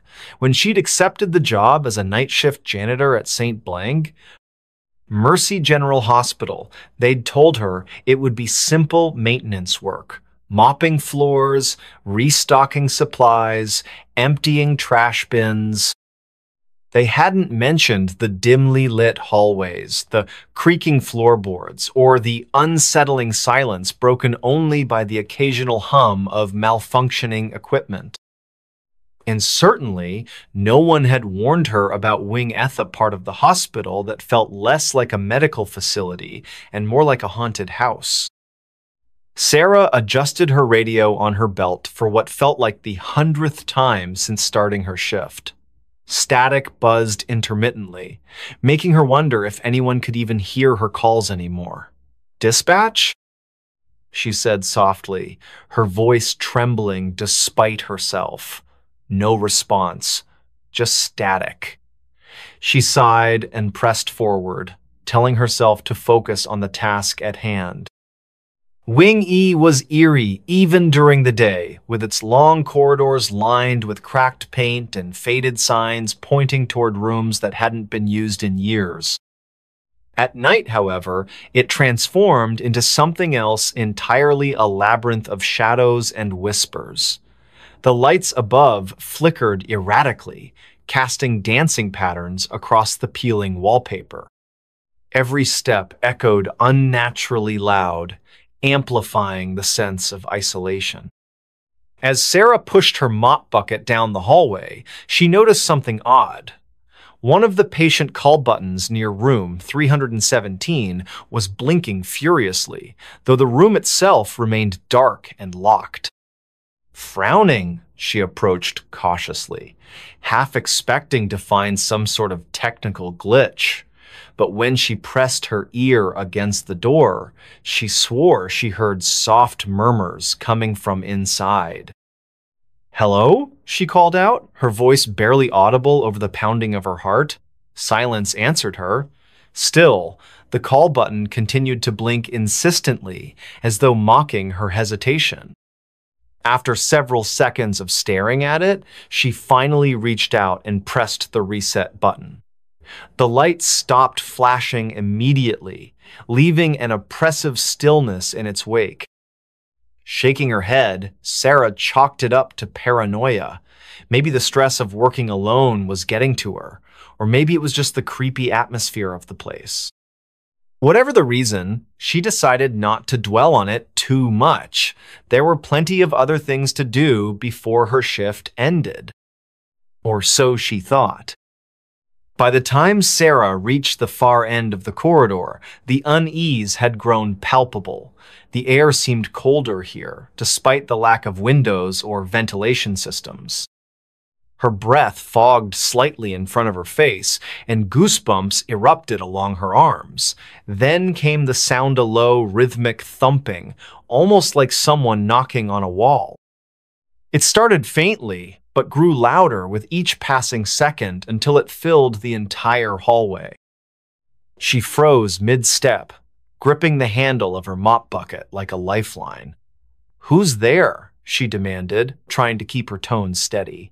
Again, silence followed her question. Yet the thumping persisted, growing faster now, almost frantic. Without thinking, Sarah turned and sprinted back toward the main entrance of Wing E. Her shoes slapped against the tiled floor, creating a cacophony that drowned out everything else. By the time she reached the safety of the nurse's station, her chest heaved with exertion and sweat dripped down her forehead. For a moment, she allowed herself to believe she'd imagined the whole thing. Hospitals were old buildings, after all. Pipes burst, wiring shorted out. It was probably nothing more than that. But then the security camera feed began acting up. Sitting behind the desk, Sarah watched as the monitors displayed grainy black and white images of the various sections of Wing E. Most of them showed nothing unusual, just empty hallways bathed in dim emergency lighting. But one screen caught her attention immediately. It was angled toward the ICU wing, which had been decommissioned years ago due to budget cuts. In the footage, a shadow moved across the frame, pausing briefly near bed 5 before disappearing completely. Her pulse quickened. Shadows didn't move unless something or someone was causing them to. Yet the ICU wing hadn't seen a single patient in over a decade. Who or what could possibly be there? Determined to uncover the truth, Sarah dug through the hospital archives stored in an old filing cabinet near the break room. Dust coated the folders, evidence of how rarely anyone accessed these records anymore. As she flipped through pages filled with handwritten notes and typed reports, one name kept appearing again and again: Dr. Evelyn Carter. Dr. Carter had been a renowned surgeon known for her groundbreaking work in cardiac care. However, her story took a dark turn one fateful night in Wing E. According to the files, she'd been called to the ICU to perform an emergency procedure on a young woman suffering from internal bleeding. Despite her best efforts, the surgery failed, and the patient died shortly afterward. What made the case particularly strange was the fact that none of the other staff members present that night could recall seeing Dr. Carter enter the operating room. Some claimed she simply vanished midway through the procedure, while others insisted she never existed in the first place. Even stranger was the testimony of Nurse Linda Thompson, who worked alongside Dr. Carter that evening. In her statement, Linda described feeling an overwhelming sense of dread as soon as she entered the ICU. She claimed to have seen shadowy figures lurking in the corners of the room, whispering unintelligible phrases directly into her ears.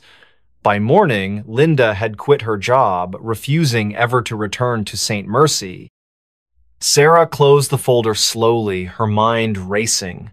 If what she read was true, then perhaps Wing E really was cursed.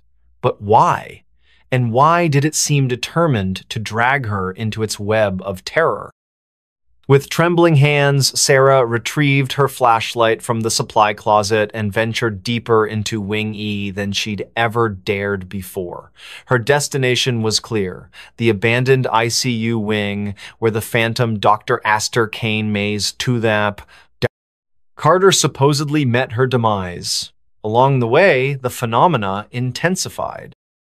Lights blinked erratically, machinery beeped without cause, and distant footsteps echoed through the halls, always staying just out of sight. When she finally reached the ICU, she found the door slightly ajar, despite being firmly shut earlier that evening. Pushing it open, she shone her flashlight inside, revealing rows of dusty hospital beds covered in white sheets. Each bed bore the faint outline of a body beneath it, as though waiting for occupants who would never arrive. And then she saw her. Standing at the far end of the room was a figure draped in a blood-stained surgical gown. Its face was obscured by shadows, but its presence radiated malice. Sarah stumbled backward, nearly dropping her flashlight as the entity turned to face her fully. A guttural growl escaped its lips, vibrating through the air like thunder. For a brief moment, their eyes met, and in that instant, Sarah understood. This wasn't just the spirit of Dr. Carter. It was the embodiment of all the pain, loss, and despair that had accumulated within these walls over the years, and it wanted her to join it. Sarah bolted from the ICU, her heart hammering in her chest as she raced back toward the exit. Behind her, the wailing cries of countless souls echoed through the halls, urging her to stay. She fought the urge to look back, knowing that doing so might seal her fate forever. Somehow, she managed to escape Wing E, collapsing onto the cold concrete outside as dawn broke over the horizon. Gasping for air, she pulled out her phone and dialed emergency services, reporting everything she'd experienced. To her surprise, the operator sounded skeptical, dismissing her claims as mere exhaustion and stress. Days later, Sarah returned to St. Mercy to collect her final paycheck. Upon entering the building, however, she noticed something peculiar. All the cameras monitoring Wing E displayed static instead of live footage. Confused, she asked the daytime staff about it. Their response chilled her to the bone. "Wing E doesn't exist," one of them replied matter-of-factly. "It was demolished years ago." Sarah glanced down at her ID badge, suddenly unsure whether she truly left the haunted corridors or if she was still trapped within them, doomed to relive the nightmare indefinitely. Don't just watch in the dark. Click subscribe, like, and join now. Before we begin, tell me, where are you listening from, and what time is it there? The Whisper That Breathed. A summer storm brewed over Boston, its dark clouds casting long shadows across the narrow streets of Beacon Hill. The air was thick with humidity, and the faint scent of rain mingled with the salty breeze from the nearby harbor. At precisely 5 in the afternoon, when the sun should have still been high, an unnatural twilight descended upon the city. Andrew Scott hurried down Pinckney Street, his leather satchel slapping against his side with each quickened step. The first rumble of thunder echoed in the distance, vibrating through the cobblestones beneath his worn loafers. He had taken this route home 1,000 times before, but today something felt different. The usual sounds of the neighborhood, children playing, dogs barking, the occasional car engine, were strangely muted. Only the wind seemed alive, whispering through the ancient trees that lined the street, whispering in a way that made Andrew's skin prickle. He glanced at the old Victorian house at number 17, its windows dark and unwelcoming despite the early hour. The for sale sign in the yard swayed gently, though he couldn't feel any breeze on his face. Madison Rivera stood at her kitchen window on Mount Vernon Street, staring out at the gathering storm. Her teacup trembled slightly in her hand as she watched the clouds churn above the gold dome of the State House. She had lived in this neighborhood her entire life, but never had she seen such an ominous sky this early in the evening. The antique clock on her wall ticked loudly in the silence, each second stretching longer than it should. Something about the atmosphere felt wrong, like the world was holding its breath, waiting for something to happen. In the South End, James Cooper sat alone in his apartment on Tremont Street, absently flipping through old photographs. The lightning flashed outside, illuminating his collection of vintage cameras displayed on the shelves. His fingers paused on a particular picture, a group of friends gathered at Boston Common, smiling faces frozen in time. But as another bolt of lightning illuminated the room, he could have sworn one of the faces in the photograph moved, just for a moment. Just enough to make his heart skip a beat. The frame fell from his hands, shattering on the hardwood floor. Andrew found himself drawn to the old cemetery at the top of Copp's Hill. The wrought iron gates creaked open before him, though he was certain he hadn't touched them. The gravestones stood like silent sentinels, their weathered inscriptions barely visible in the dim light. As he walked between the rows, the whispers grew louder, more distinct. They weren't words exactly, more like fragments of memories or thoughts that didn't belong to him. A cold droplet of rain hit his cheek, followed by another. The storm was getting closer, the thunder growing more insistent, yet he couldn't bring himself to leave. Madison's phone rang suddenly, making her jump. The caller ID showed a number she didn't recognize, but something compelled her to answer. "Hello?" she said, her voice barely above a whisper. There was no response, only the sound of breathing, slow, deliberate, measured breaths that seemed to echo in her ear. The connection remained open, the breathing continuing without variation. She wanted to hang up, but her fingers wouldn't move. Outside, the wind picked up, rattling the windows and sending a chill through the room despite the summer heat. James had gathered the broken pieces of the photograph frame and was attempting to reconstruct it when he noticed something odd. The image inside had changed. Where once there had been 6 smiling faces, now there were 7. The new face wasn't clear, just a blur of features that seemed to shift when he tried to focus on them. The room temperature dropped suddenly, and his breath came out in visible puffs.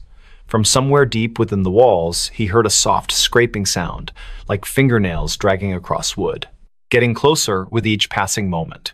The rain began to fall in earnest now, drumming against rooftops and streaming down window panes throughout the city. Andrew found himself standing before a particular gravestone, its inscription worn almost smooth by time. Yet he could read it perfectly in his mind. Elizabeth Hargrove, 1845–1865. The name triggered something in his memory, though he couldn't place why. The whispers around him formed words now, disjointed phrases that painted pictures of a life cut tragically short. Never meant to. Kept calling me back. So cold here. Madison finally managed to end the call, dropping the phone on the counter with shaking hands. The lights flickered, then steadied, then flickered again. She moved to check the circuit breaker, but stopped when she saw her reflection in the hallway mirror. It wasn't quite right, her eyes were wrong, too dark, too empty. She blinked, and the reflection smiled while she remained expressionless. The breathing from the phone call continued behind her, though no device was near. "You shouldn't have answered," it seemed to say, so softly she might have imagined it. James had barricaded himself in his bedroom, the photograph hidden safely in a drawer. The scraping had stopped, replaced by a gentle tapping at his window. When he looked, there was nothing there except the distorted reflection of his room. But something about the angles was off, as if space itself had bent slightly out of shape. His cameras, usually arranged with precise care, were now facing inward, their lenses trained on his bed. "They see you," he whispered to himself, though he wasn't sure where the words came from. The storm outside reached its peak, lightning flashing continuously, yet the darkness in his room deepened rather than lifted. The three of them, Andrew, Madison, James, were connected by threads they couldn't see, drawn together by forces beyond their understanding. Each had experienced strange occurrences before, dismissing them as coincidence or imagination. But now, as the storm battered Boston and the boundaries between worlds grew thin, they would be forced to confront the truth. Elizabeth Hargrove's story wasn't finished, and somehow they had become part of its conclusion. Andrew traced his fingers along the edge of the gravestone, feeling the rough stone bite into his skin. The pain was real, grounding him when everything else felt surreal. The whispers told him things, terrible things, about what had happened here all those years ago. A forbidden love, a desperate plea, a final betrayal. The rain soaked through his clothes, but he barely noticed. In his mind's eye, he could see her, Elizabeth, young and beautiful, standing at the edge of the hill, looking out toward the harbor. Her lips moved, forming words he couldn't hear over the storm. But he could feel them, resonating in his chest like a second heartbeat. Madison had retreated to her basement, seeking sanctuary from whatever haunted her home. The old furnace hummed in the corner, its rhythm matching the breathing that now filled every room. Boxes stacked against the walls contained fragments of her family's history, generations of Riveras who had lived and died in this very house. She opened one at random, finding a yellowed newspaper clipping. The headline read, "Local Girls' Mysterious Death Shocks Community." The date was June 12, 1865. The photograph showed a girl who looked remarkably like her, standing beside a man whose face was obscured by shadow. He promised, the breathing seemed to say. But he lied. James discovered something in his closet, a small wooden box he didn't remember owning. Inside were letters, written in elegant script that faded even as he read them. They spoke of longing and loss, of meetings in secret places, of promises broken under duress. The last letter ended abruptly. "If you're reading this, then I have failed. Tell them what he did, tell them how he silenced me, the whispers will guide you." The room temperature plummeted, frost forming on the inside of his window. Outside, something moved between the flashes of lightning, something that shouldn't exist in this world. Find them. It breathed. All of you. The storm reached its crescendo, lightning striking the gold dome of the State House with a deafening crack. For a moment, everything went white, and when vision returned, the city seemed subtly altered. Shadows fell differently, familiar landmarks appeared slightly skewed, people walking in the streets moved as if underwater, their faces blank masks. Those who had been touched by Elizabeth's story felt the change most acutely. Their senses heightened, their perceptions expanded beyond normal limits. Sounds carried from impossible distances. Smells lingered long after their sources disappeared. Touches left imprints that glowed faintly in the dark. Andrew found himself unable to leave the cemetery. The gates had vanished, replaced by an endless expanse of tombstones stretching in all directions. Each bore Elizabeth's name, each marked a different year of death. The whispers became a chorus now, overlapping voices telling conflicting versions of the same tragedy. Some claimed she had thrown herself from the hill in despair, others insisted she had been pushed. All agreed on one thing: justice had never been served. The rain continued to fall, but it wasn't water anymore, it was memories, each drop carrying fragments of lives cut short, hopes dashed, loves lost. Madison's basement had transformed into a labyrinth of family secrets. Every box she opened contained evidence of her ancestors' involvement in Elizabeth's fate, letters of condemnation, witness statements, a blood-stained handkerchief, photographs showing the same shadowy figure across generations, always present at moments of tragedy. The breathing grew louder, surrounding her like a physical presence. "You know him," it rasped. "He watches still." She looked up to see her own reflection in the basement window, but instead of her face, she saw the Shadow Man's features clearly for the first time. Their eyes met, and she understood everything that had been hidden, everything that had been denied. James's apartment building had emptied of all other tenants, leaving him alone with the entity that had been watching him through his cameras. The photographs on his walls had changed. Each now showed the same scene.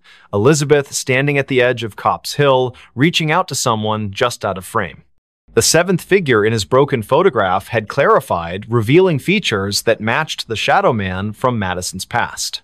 The wooden box had multiplied, filling his living room with identical copies, each containing variations of the same tragic story.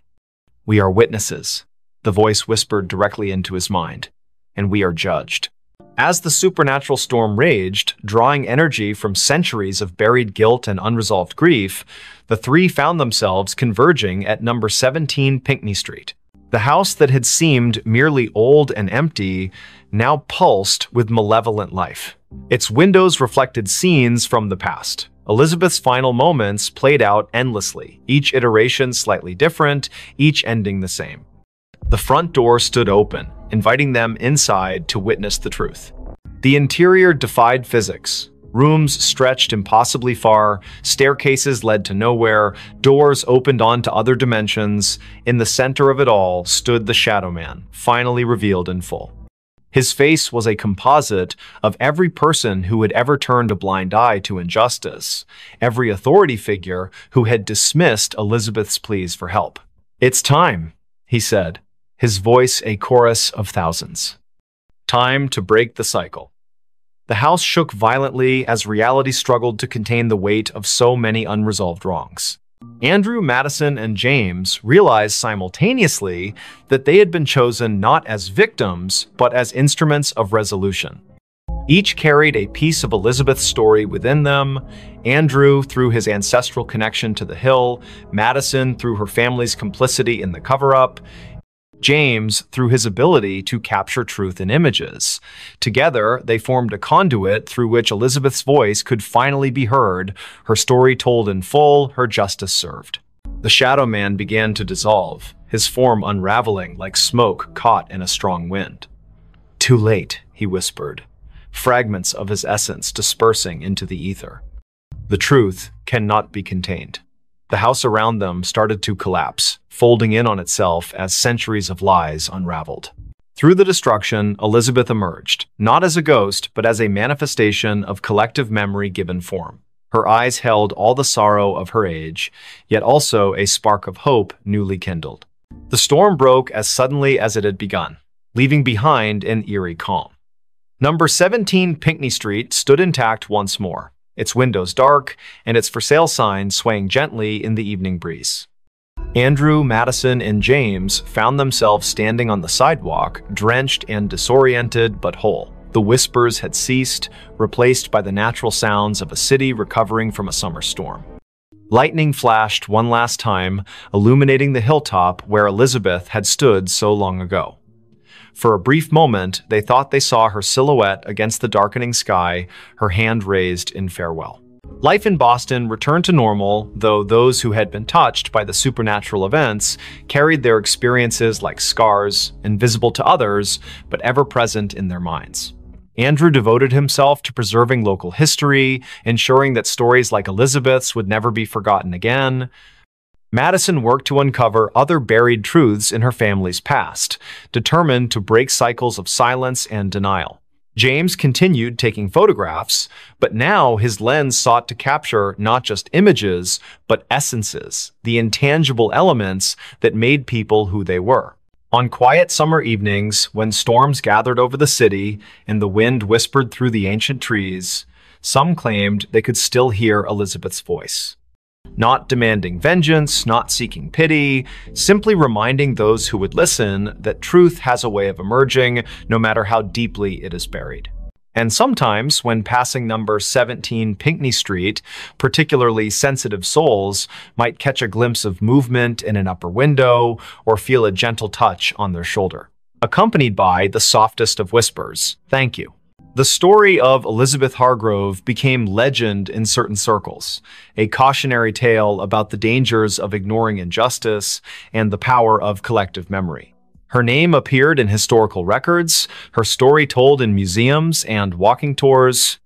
Yet those who had truly known her, Andrew, Madison, James, understood that her presence lingered not in these official accounts, but in the spaces between them. In the moments when the world seemed to hold its breath, when shadows fell just a little too deep, when the wind carried voices from another time, Boston continued its march forward, oblivious to the thin veil separating past from present. Summer storms still rolled in from the Atlantic, lightning still illuminated the gold dome of the State House. Children still played in the shadow of Copp's Hill, unaware of the tragedy that had unfolded there so long ago. But somewhere, in the fabric of the city itself, Elizabeth's story continued to resonate. A reminder that some truths refuse to be silenced. Some voices continue to breathe long after their bodies have turned to dust. And on nights when the moon hung low over Beacon Hill, casting long shadows across the cobblestone streets, those who listen closely might hear it, the whisper that breathed, carrying fragments of a life reclaimed, echoes of justice finally served. Reminders that even in death, truth finds a way to speak through those willing to listen. Screams in the warehouse at night. The winter air in Savannah carried an unusual chill, even for Georgia. The cicadas buzzed incessantly through the humid night as Amelia Thompson tightened her scarf around her neck. She had taken the security job at the old warehouse on the outskirts of town, mostly out of desperation. The building stood like a monolith against the dark sky, its weathered brick walls telling stories of better days when it was part of the thriving port district. Liam Allen, her partner for the night shift, leaned against their patrol car while chewing absent-mindedly on a toothpick. "Third week, and you're still jumpy," he said with a smirk that didn't quite reach his eyes. His attempt at casual conversation couldn't mask the tension in his voice. They both knew something wasn't right about this place. Every night brought new sounds from within the warehouse's walls, sounds that shouldn't exist in an empty building. As they approached the main entrance, Amelia noticed the padlock looked different somehow. The scratches around the hasp seemed fresh, though she could have sworn she'd checked it thoroughly just hours before. Liam must have seen her hesitation because he placed a hand on her shoulder. "Probably just kids messing around again," he said, but his words lacked conviction. Last week, they'd found graffiti inside that definitely hadn't been there during their previous rounds. The heavy metal door groaned in protest as Liam pushed it open. The smell hit them immediately, damp concrete mixed with something metallic that made Amelia's stomach churn. Their flashlights cut through the darkness, revealing rows of empty pallets and dusty machinery. The air felt heavier inside, pressing against their lungs with each breath. Somewhere deep in the shadows, water dripped methodically. Drip, drip, drip. They started their usual patrol route, boots echoing ominously against the concrete floor. Amelia couldn't shake the feeling they were being watched. The security cameras mounted high on the walls provided little comfort. Their red lights blinked steadily, but she knew from experience how unreliable they were. Half of them were either broken or showed nothing but static-filled images on the monitor back at their station. "Did you hear that?" Amelia whispered suddenly, grabbing Liam's arm. A soft scraping sound had come from somewhere behind the rows of shelving units. It sounded like metal dragging across concrete. Slow, deliberate. Liam raised his flashlight, the beam trembling slightly despite his best efforts to keep it steady. "Probably just rats," he muttered, though neither of them believed it. The sound came again, closer this time. Closer. Their radios crackled to life without warning, making them both jump. Static filled their ears for several seconds before a distorted voice broke through. "Help me." The transmission ended abruptly, leaving only silence in its wake. Amelia and Liam exchanged a worried glance. That section of the frequency belonged to local emergency services, not their security channel. They should never have received that transmission here. The temperature seemed to drop several degrees as they continued deeper into the warehouse. Their breath formed visible clouds in the beam of their flashlights. Something moved in the corner of Amelia's vision. a shadow too large to be a rat, darting between support columns. When she turned to look directly at it, there was nothing there. Just empty space and more shadows that seemed to stretch longer than they should. Liam stopped suddenly, causing Amelia to bump into him. He was staring at something on the floor ahead. At first glance, it looked like oil stains, but as they moved closer, the metallic smell became overwhelming. Blood. Fresh blood leading toward one of the loading docks. The trail glistened wetly in their flashlight beams, ending abruptly at the edge of a large pool that hadn't been there during their last pass through this area. Neither of them spoke as they followed the path, their footsteps careful and measured. The loading dock area proved even colder than the rest of the warehouse. Condensation formed on every surface, dripping steadily from the ceiling beams. What appeared to be claw marks scored deeply into the concrete floor, radiating outward from the blood pool like some terrible flower blooming in reverse. Amelia's radio crackled again, this time with no discernible words, just a rising and falling electronic whine that set her teeth on edge. She fumbled to turn it off, but found the volume control unresponsive. Something heavy shifted in the darkness above them. The sound of movement came from the catwalks high overhead, accompanied by a low, guttural growl that reverberated through the metal structure. Liam's flashlight beam swept upward, catching glimpses of movement too fast to track properly. Whatever it was up there moved with unnatural speed, darting between support beams with impossible agility. The growling grew louder and closer. Amelia's training screamed at her to retreat, to get away from whatever was hunting them in the dark. But something else held her rooted to the spot, a primal curiosity mixed with terror that froze her muscles. The blood pool began to bubble softly, tiny crimson bubbles forming and popping with sickening sounds. From the corner of her eye, she saw shapes moving in the darkness beyond the loading dock doors. Too many shapes to count. The attack came without warning. One moment they were scanning the catwalks, and the next, Liam was gone. His flashlight clattered to the ground, rolling away into the shadows. Amelia heard his muffled scream cut short as something massive dragged him upward into the darkness. Her own scream caught in her throat as she backed away, tripping over her own feet in her haste to escape. The thing on the catwalk let out a triumphant roar that shook dust from the ceiling. She scrambled backward, her flashlight beam dancing wildly across the warehouse floor. More figures emerged from the shadows now, surrounding her. They moved with jerky, unnatural motions, their forms humanoid but wrong somehow, too tall, too thin, their limbs bending at impossible angles. The largest figure, presumably what had taken Liam, dropped down from the catwalk with a deafening crash. Its eyes glowed faintly in the darkness, fixing on her with predatory intelligence. The cicadas outside had grown louder, their buzzing almost deafening now. Amelia realized with growing horror that their pattern matched the rhythm of the creature's movements. Each step it took toward her synchronized perfectly with the insect's chorus. The other figures began to circle her, closing in from all sides. Their breathing sounded wet and labored, like liquid being forced through cloth. She pressed herself against a stack of pallets, searching desperately for an escape route. A sudden noise from the office area caught everyone's attention, the distinctive sound of someone trying to force open a window. The creatures hesitated, their heads snapping toward the disturbance with unsettling speed. Amelia seized her chance, diving between two of the smaller figures and sprinting toward the main entrance. Behind her, she heard snarls of frustration as the creatures debated whether to pursue her or investigate the new intruder. Her radio crackled to life again, this time with perfect clarity. "Run!" a woman's voice shouted urgently. "Get out while you still can." The transmission cut off abruptly, replaced by more static. Amelia didn't question it. She poured everything she had left into reaching the exit. As she burst through the heavy metal door, the cold night air hit her like a slap. The cicadas fell silent all at once, creating an eerie void where their buzzing had been moments before. Standing by their patrol car was a young woman, probably in her early 20s, dressed in tattered clothes and bleeding from multiple wounds.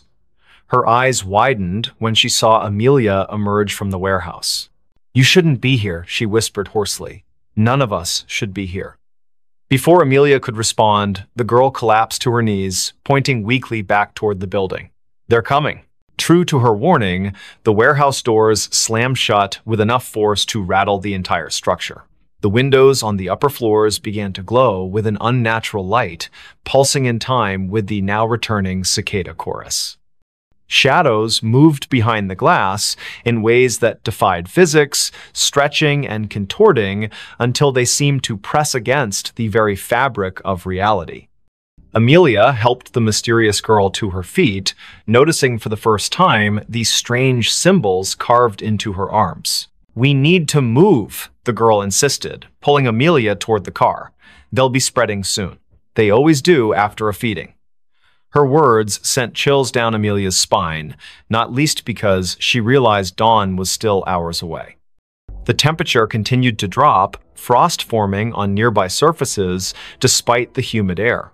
The warehouse seemed to pulse with malevolent energy, its walls expanding and contracting like living tissue. As they reached the patrol car, Amelia risked one last look back. Dozens of glowing eyes stared out from the warehouse windows, watching them with obvious hunger. Something massive moved behind the glass, its silhouette too large to be contained within the building's walls. The girl shoved her into the passenger seat, taking the wheel herself with surprising strength. "Don't look back," she warned as she started the engine. "Whatever you do, don't look back until we're out of Savannah." The drive through the city streets felt surreal. Streetlights flickered erratically as they passed, and the few people still out at this hour seemed to be walking in slow motion, their faces blank and expressionless. The girl Spiel, who introduced herself only as Rachel, kept checking the rearview mirror obsessively, muttering about spread patterns and infestation zones. Amelia wanted to ask questions, but found herself unable to form coherent thoughts, let alone words. They reached the city limits just as the first hints of dawn began to lighten the horizon. Rachel visibly relaxed, though she maintained their speed well above the legal limit. "You got lucky tonight," she said finally. "Most people don't make it out of there alive, especially not after hearing the screams." Amelia opened her mouth to ask what she meant, but Rachel cut her off. "Don't worry about it now. Just know that you've been marked. They'll be watching for you, watching and waiting." The cicadas began their morning song as they left Savannah behind, their buzzing gradually fading into silence. Amelia stared at her reflection in the side window, barely recognizing herself. Her face was pale and drawn, her eyes haunted by things she couldn't yet comprehend. In the distance, church bells began to ring, their tones carrying an unexpected sense of finality. Rachel gripped the steering wheel tighter, her knuckles white against the gathering daylight. Somewhere behind them, in the heart of Savannah's industrial district, the warehouse stood silent and still. Its walls bore fresh scratches and scorch marks that hadn't been there the night before. Inside, pools of blood slowly dried on the concrete floors, already beginning to attract flies. The security cameras remained offline, their lenses cracked and blackened. High above, on the catwalks, something waited patiently for nightfall. Something that remembered the taste of fear. Bunny Man stole a child last night. It was a quiet evening in the small town of Willow Creek, where the air carried the scent of freshly cut grass and damp earth.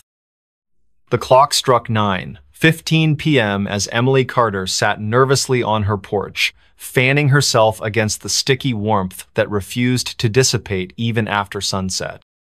Her younger brother, Jake, played nearby with his best friend, Lily, their laughter echoing through the quiet streets lined with towering oak trees. Unbeknownst to them, the tranquility of this moment would soon shatter into chaos.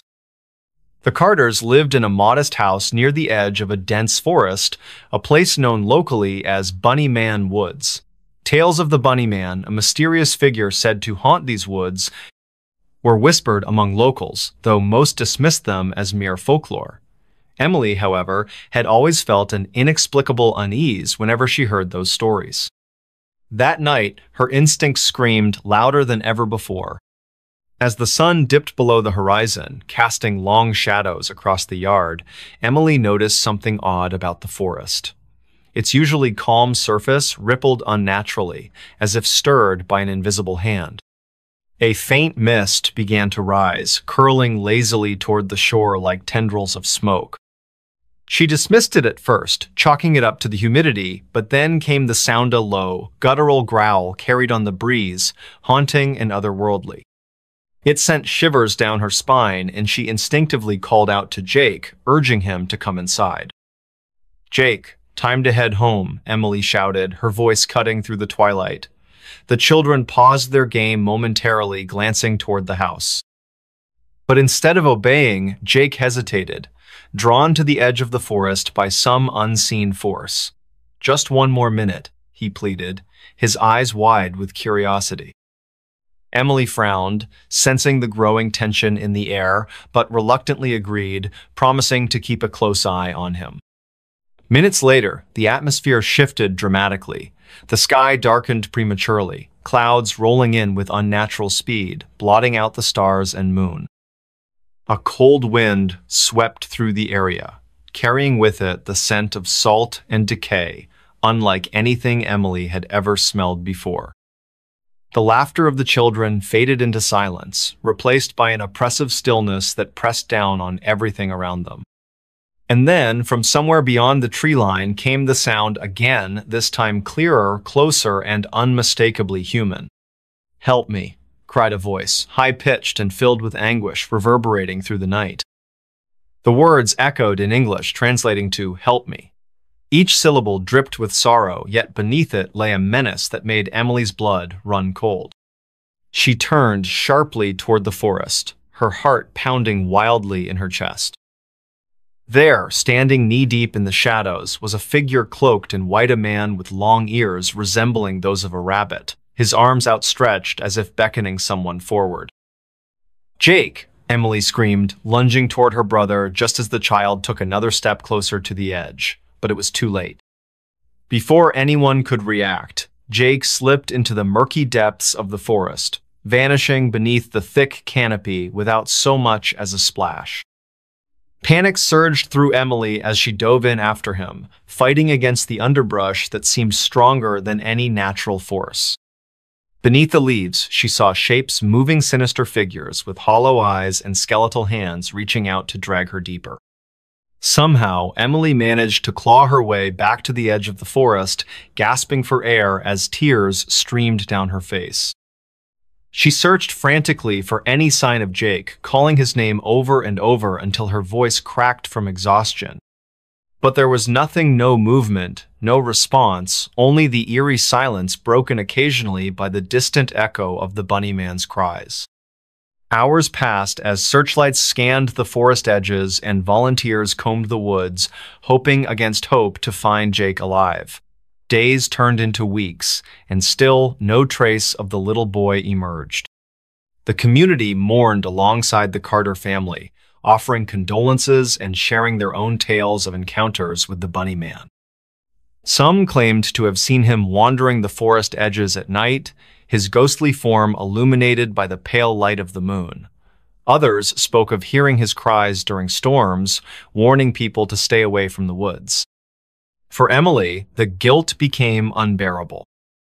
Every night, she dreamed of that moment, the icy grip of the forest pulling her under, the skeletal hands grabbing at her ankles, and the hollow eyes staring back at her from the darkness.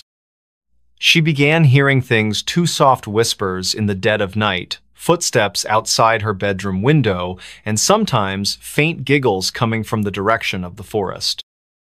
Each sound drove her further into despair, convincing her that the bunny man wasn't done tormenting her family.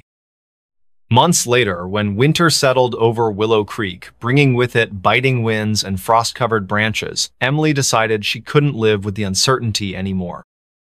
Armed with a flashlight and a determination born of desperation, she ventured to the forest edge late one night, determined to confront whatever entity had taken her brother.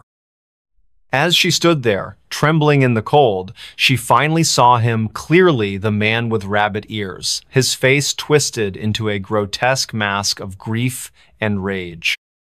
"Why did you take him?" Emily demanded, her voice shaking but resolute. The figure tilted its head slightly, studying her with eyes that burned like embers.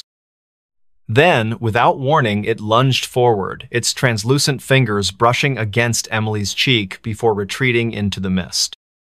In that instant, Emily understood the spirit hadn't acted out of malice. It had mistaken Jake for one of its own lost children, drawn by the innocence and vulnerability all children share.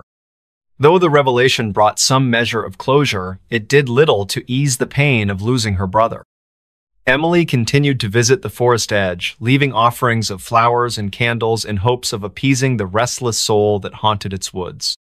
Over time, the sightings of the Bunnyman diminished, as if the spirit had found peace or, perhaps, simply moved on to another place where unsuspecting victims wandered too close to the edge. Even now, years later, Emily carries the memory of that night with her wherever she goes. Every now and then, during quiet nights when the world seems most still, she hears the faintest whisper of a child's laugh or feels the chill of unseen breath against her neck. And though she tells herself repeatedly that it's over, deep down, she can't help but wonder if the Bunnyman is still out there watching, waiting, searching for his next child to claim. Slender Man took my best friend. It was a crisp autumn evening in the small town of Briarwood, where the air carried a chill that hinted at the approaching winter. The clock read 7:45 p.m. as Megan Carter sat alone in her dimly lit bedroom, scrolling through social media on her phone. Outside, the wind rustled through the towering oak trees, their golden leaves scattering across the yard like confetti. Inside, Megan's house was quiet, save for the occasional creak of the wooden floors and the soft hum of crickets chirping outside. Her best friend, Clara, had promised to visit earlier that day, but she hadn't shown up yet. Megan wasn't worried. Clara was always running late, but something about the evening felt off. Megan decided to call Clara just to check in. The phone rang twice before being answered, but instead of hearing her friend's familiar voice, there was only silence. "Clara, are you there?" Megan asked, her voice tinged with concern. Still no response, just the faint sound of breathing on the other end. A shiver ran down Megan's spine. "Hello? Is someone there?" She tried again, her heart beginning to race. Suddenly, the line went dead, leaving Megan staring at her phone in confusion. She shook it off, telling herself it was probably just a bad connection. But as the hours passed and Clara still didn't show up, Megan's unease grew. By 10:00 p.m., she couldn't take it anymore. Grabbing her coat and flashlight, she headed out into the night to look for her friend. The streets were eerily quiet, the only sounds being the rustling leaves and the distant hoot of an owl. Megan checked all the usual spots, their favorite coffee shop, the park where they used to play as kids, even Clara's house, but there was no sign of her. As Megan walked back toward her own home, she noticed something strange, a figure standing at the edge of the forest near the old abandoned factory. It was tall, unnaturally so, with limbs that stretched impossibly long and thin. Its face was obscured by darkness, but its presence radiated an undeniable menace.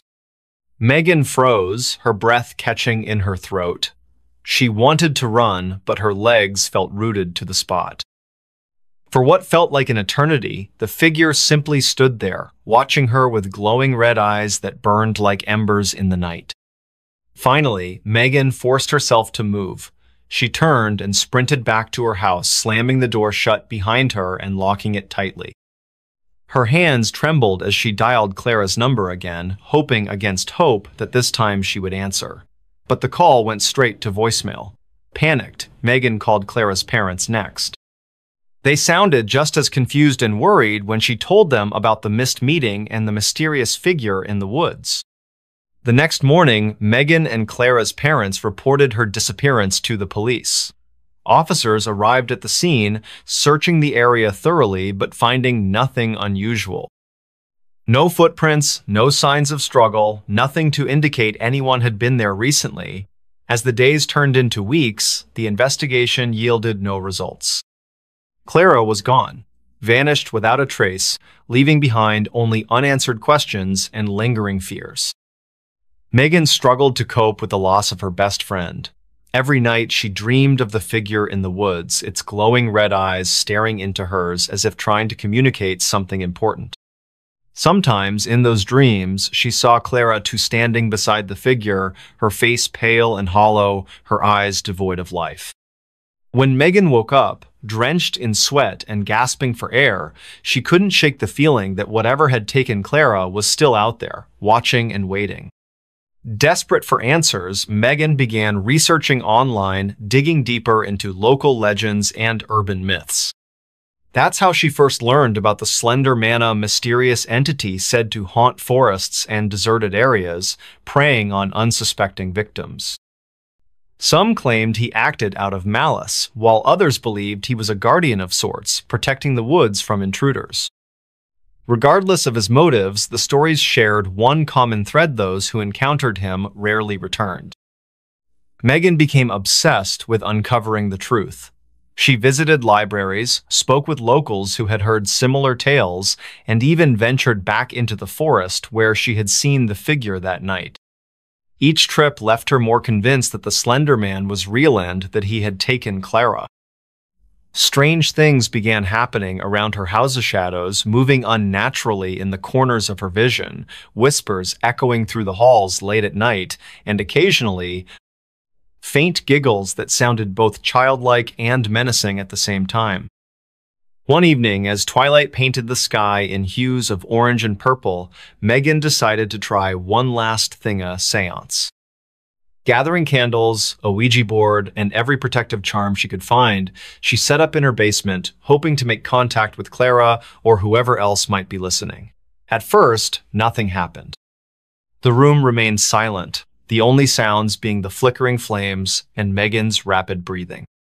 Then, without warning, the planchette on the Ouija board moved, spelling out words in jagged, uneven letters. "Help me," it read. Megan's heart pounded wildly in her chest. Was it really Clara, or was it something else entirely? Before she could ask another question, the lights in the basement flickered violently, plunging the room into near darkness before snapping back on again. Megan screamed, covering her ears as a deafening screech filled the air, echoing off the walls and reverberating through her skull. When she opened her eyes, the room was empty. The candles had been extinguished, the Ouija board lay scattered across the floor, and the protective charms hung broken and useless. But in the corner of the room, written in what looked like charcoal, were 3 chilling words. "She's with me now." From that moment on, Megan's life changed forever. Sleep eluded her as she listened helplessly to the whispers that filled her home. Shadows moved unnaturally in the corners of her vision, and sometimes, during quiet nights when the world seemed most still, she swore she heard Clara's voice calling her name softly in the dark. Though she tried to convince herself it was all in her head, deep down, Megan knew better. Years later, Megan rarely speaks of her ordeal. Though grateful to still be alive, she can't shake the feeling that the forest and its enigmatic inhabitant hasn't truly let go.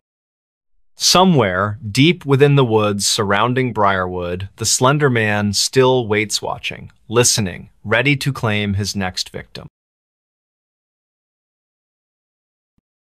Missing in the forest like Bigfoot. It was a quiet morning in the small town of Timber Ridge, where the air carried the crisp scent of pine and damp earth. The clock struck 7:15 a.m. as Megan Carter prepared for another day of hiking along her favorite trail, one she had walked countless times before. The trail wound through towering pines and rocky outcrops, offering breathtaking views of the valley below. But this time, something would be different, something no one could have predicted. Megan loved the solitude of the forest, the way it wrapped around her like an old friend.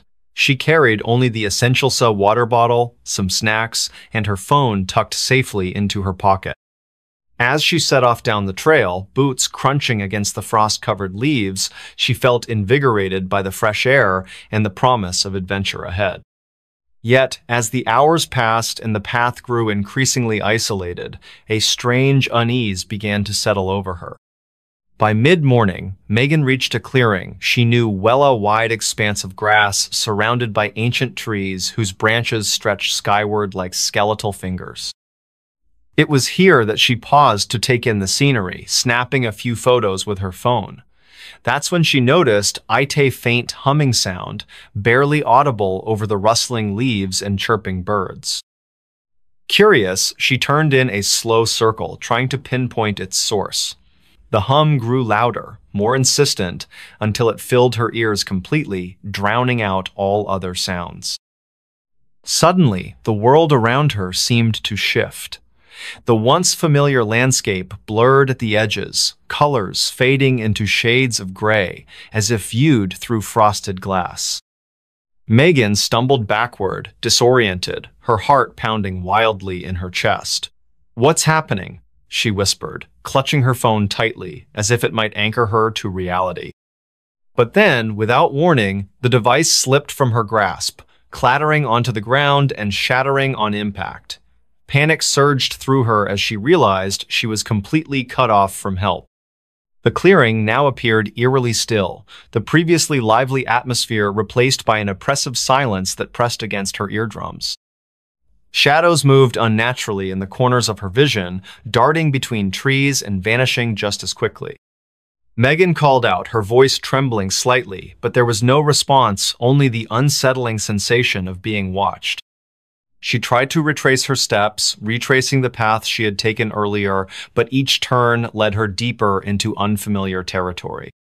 The trail markers she relied on were gone, replaced by tangled underbrush and fallen logs that blocked her way. Hours, perhaps minutes. Time seemed distorted, hair passed, as Megan wandered aimlessly through the forest, her mind racing with questions. Where had she gone wrong? Why did the trail seem to twist and turn unpredictably, leading her further astray with every step? And most importantly, why did she feel so certain that she wasn't alone?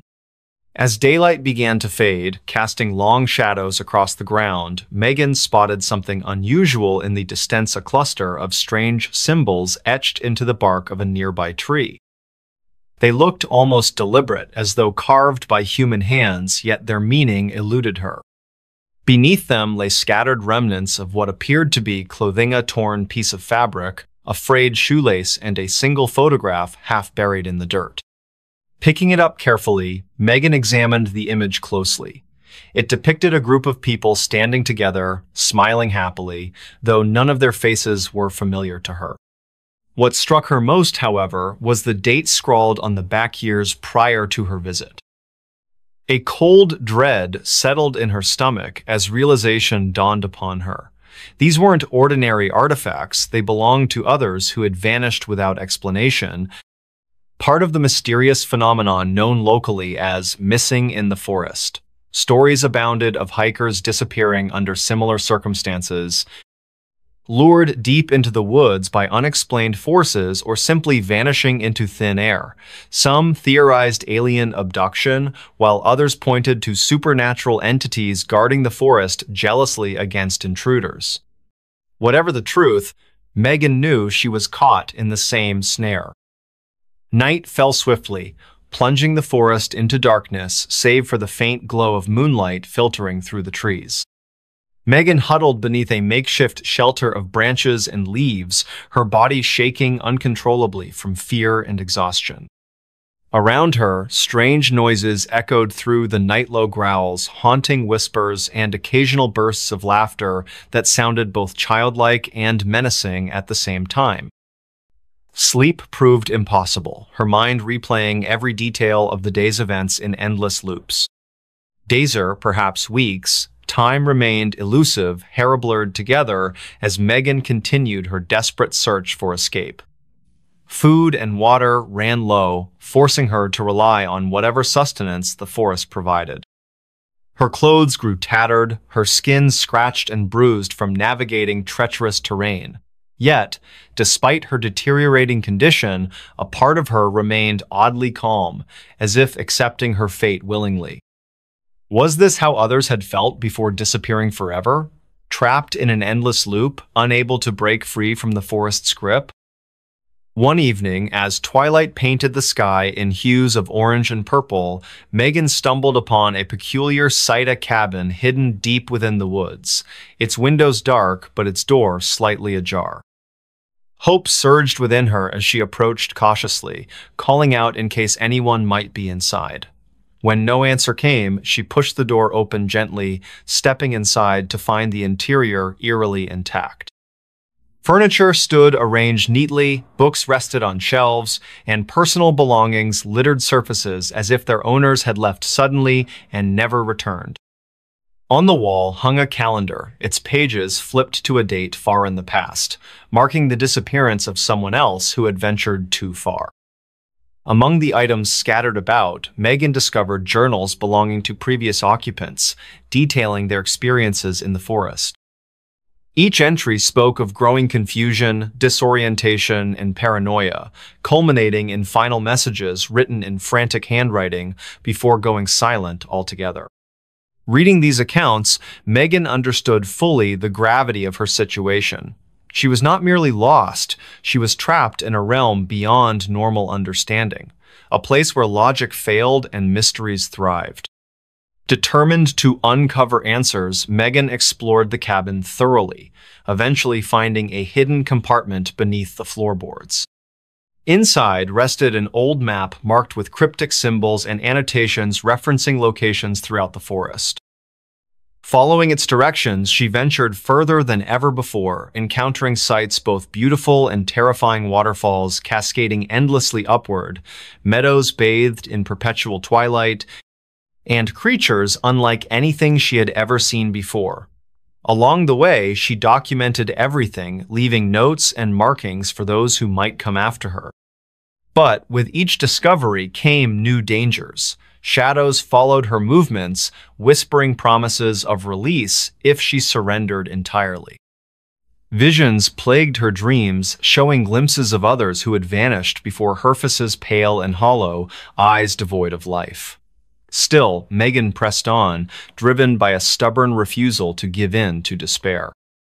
Finally, after what felt like an eternity, Megan found herself standing at the edge of a cliff overlooking the valley below. The scene was breathtakingly familiar, the exact view she had admired during her initial hike. Yet, something felt fundamentally different about it now. Before her loomed a figure cloaked in shadow, its presence commanding yet serene.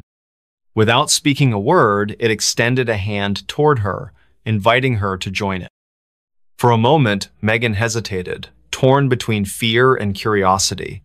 Then, taking a deep breath, she reached out and grasped the offered hand. Immediately, the world around her dissolved into light, consuming everything in its path. When clarity returned, Megan found herself back in the clearing where her journey had begun. Her phone lay intact beside her, untouched by the ordeal, as if none of it had ever happened. Confused and shaken, Megan reported her experience to local authorities, describing in detail everything she had endured. Investigators searched the area thoroughly, but found no evidence of anything unusual, no missing persons reports matching her descriptions, no signs of disturbances in the forest. To all outward appearances, Megan's account was nothing more than a vivid hallucination brought on by fatigue and isolation. Yet, deep down, Megan knew better. Somewhere, deep within the woods of Timber Ridge, others still waited trapped in a liminal space between worlds, hoping against hope for rescue. And though she had escaped, Megan couldn't help but wonder if she truly belonged among them. I vanished like missing 411. It was a crisp autumn morning in the small mountain town of Timber Ridge, nestled deep within the dense forests of northern Idaho. The air carried a chill that hinted at the approaching winter, and the sun struggled to break through the thick canopy above. At 7:15 a.m., Megan Carter prepared for another day of hiking along her favorite trail, one she had walked countless times before. The trail wound through towering pines and rocky outcrops, offering breathtaking views of the valley below. But this time, something would be different, something no one could have predicted. Megan loved the solitude of the forest, the way it wrapped around her like an old friend. She carried only the essential water bottle, some snacks, and her phone tucked safely into her pocket. As she set off down the trail, boots crunching against the frost-covered leaves, she felt invigorated by the fresh air and the promise of adventure ahead. Yet, as the hours passed and the path grew increasingly isolated, a strange unease began to settle over her. By mid-morning, Megan reached a clearing. She knew well a wide expanse of grass surrounded by ancient trees whose branches stretched skyward like skeletal fingers.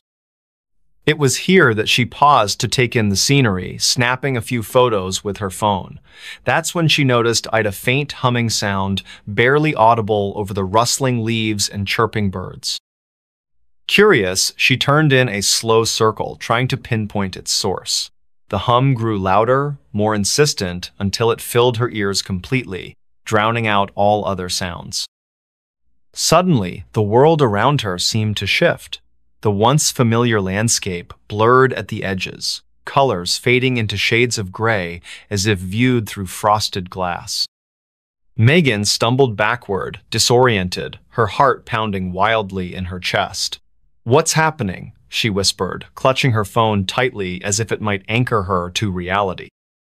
But then, without warning, the device slipped from her grasp, clattering onto the ground and shattering on impact. Panic surged through her as she realized she was completely cut off from help. The clearing now appeared eerily still, the previously lively atmosphere replaced by an oppressive silence that pressed against her eardrums. Shadows moved unnaturally in the corners of her vision, darting between trees and vanishing just as quickly. Megan called out, her voice trembling slightly, but there was no response, only the unsettling sensation of being watched. She tried to retrace her steps, retracing the path she had taken earlier, but each turn led her deeper into unfamiliar territory. The trail markers she relied on were gone, replaced by tangled underbrush and fallen logs that blocked her way. Hours, perhaps minutes. Time seemed distorted, hair passed as Megan wandered aimlessly through the forest, her mind racing with questions. Where had she gone wrong? Why did the trail seem to twist and turn unpredictably, leading her further astray with every step? And, most importantly, why did she feel so certain that she wasn't alone? As daylight began to fade, casting long shadows across the ground, Megan spotted something unusual in the distance: a cluster of strange symbols etched into the bark of a nearby tree. They looked almost deliberate, as though carved by human hands, yet their meaning eluded her. Beneath them lay scattered remnants of what appeared to be clothing: a torn piece of fabric, a frayed shoelace, and a single photograph half buried in the dirt. Picking it up carefully, Megan examined the image closely. It depicted a group of people standing together, smiling happily, though none of their faces were familiar to her. What struck her most, however, was the date scrawled on the back years prior to her visit. A cold dread settled in her stomach as realization dawned upon her. These weren't ordinary artifacts, they belonged to others who had vanished without explanation, part of the mysterious phenomenon known locally as Missing 411. Stories abounded of hikers disappearing under similar circumstances, lured deep into the woods by unexplained forces, or simply vanishing into thin air. Some theorized alien abduction, while others pointed to supernatural entities guarding the forest jealously against intruders. Whatever the truth, Megan knew she was caught in the same snare. Night fell swiftly, plunging the forest into darkness, save for the faint glow of moonlight filtering through the trees. Megan huddled beneath a makeshift shelter of branches and leaves, her body shaking uncontrollably from fear and exhaustion. Around her, strange noises echoed through the night: low growls, haunting whispers, and occasional bursts of laughter that sounded both childlike and menacing at the same time. Sleep proved impossible, her mind replaying every